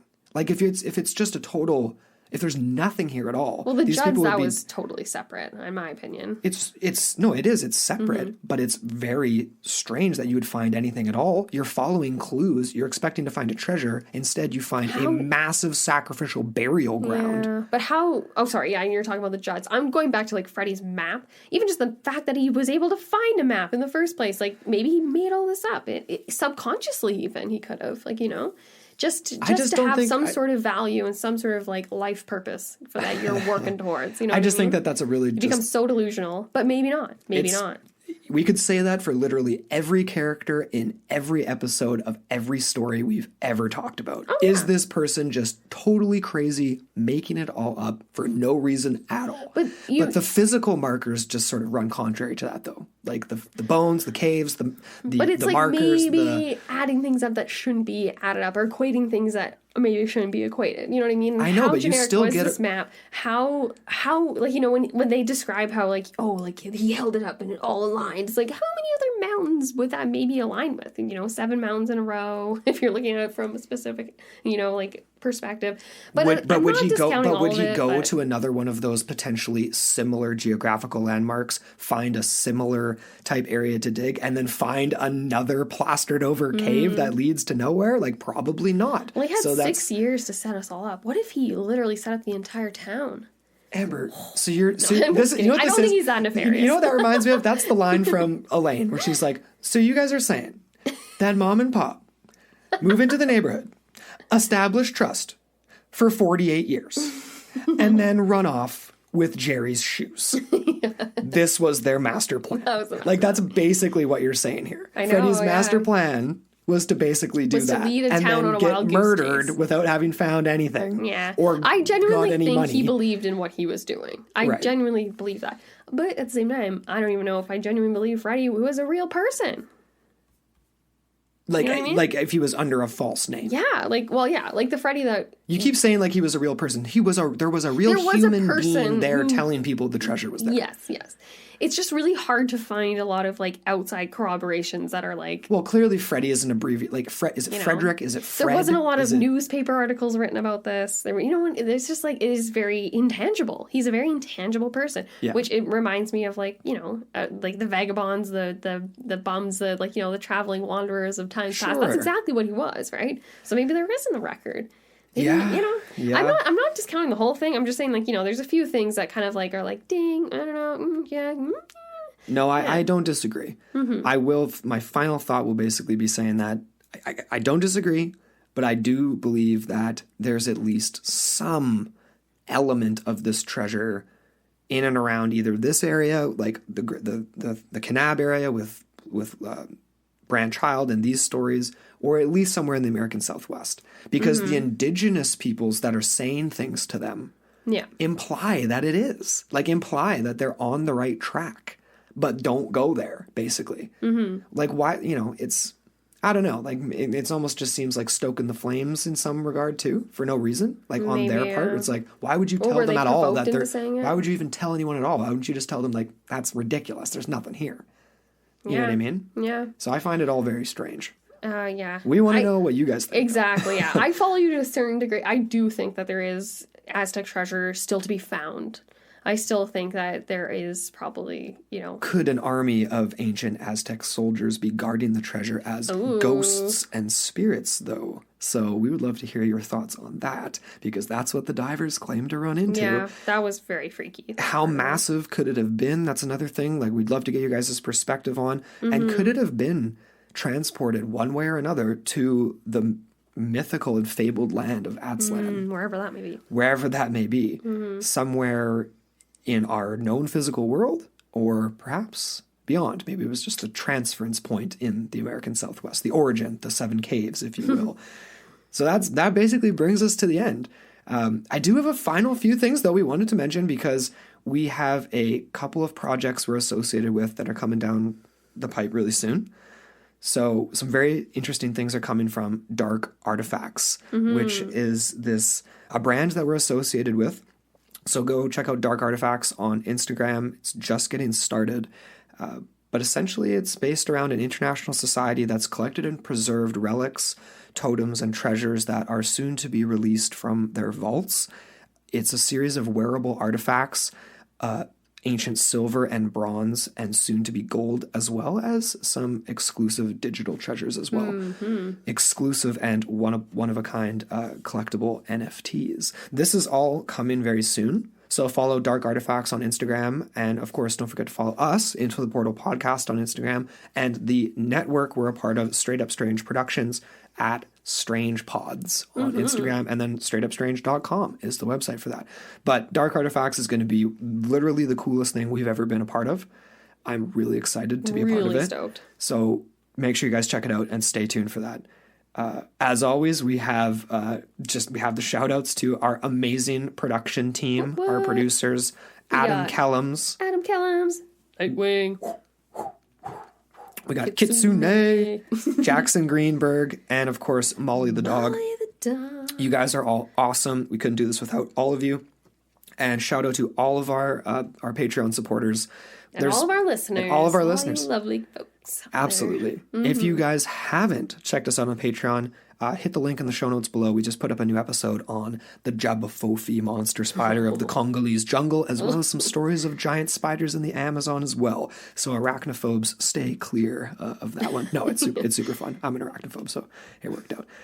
But that's basically it, folks. Thank you so much for listening. This was a long one, a detailed one. And again, hit us up. So you can DM us at those the socials we gave you there before, into the portal mailbox at gmail.com. We love to get your suggestions, feedback, and just anything. We'd love to chat with you. If you haven't yet, make sure you subscribe to the show. Smash that subscribe button. Leave us a rating and review on Apple Podcasts or wherever you listen to the show. It really helps us defeat the algorithm. And we can keep branching out with Into the Portal. Anything else, Amber? I think that's it for today. All right. Well, until next time on Into the Portal. Your gateway to the bizarre.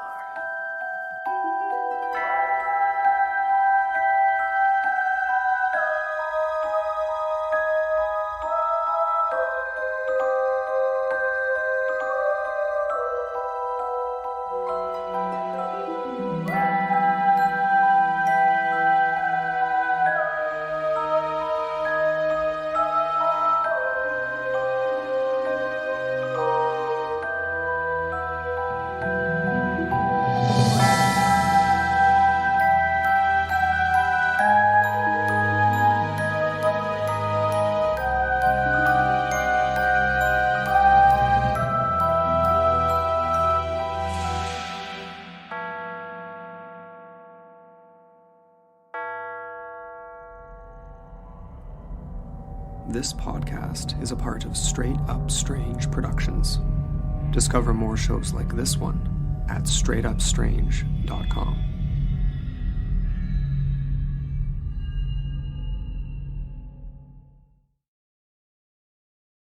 While traveling, it's usually best to pack light.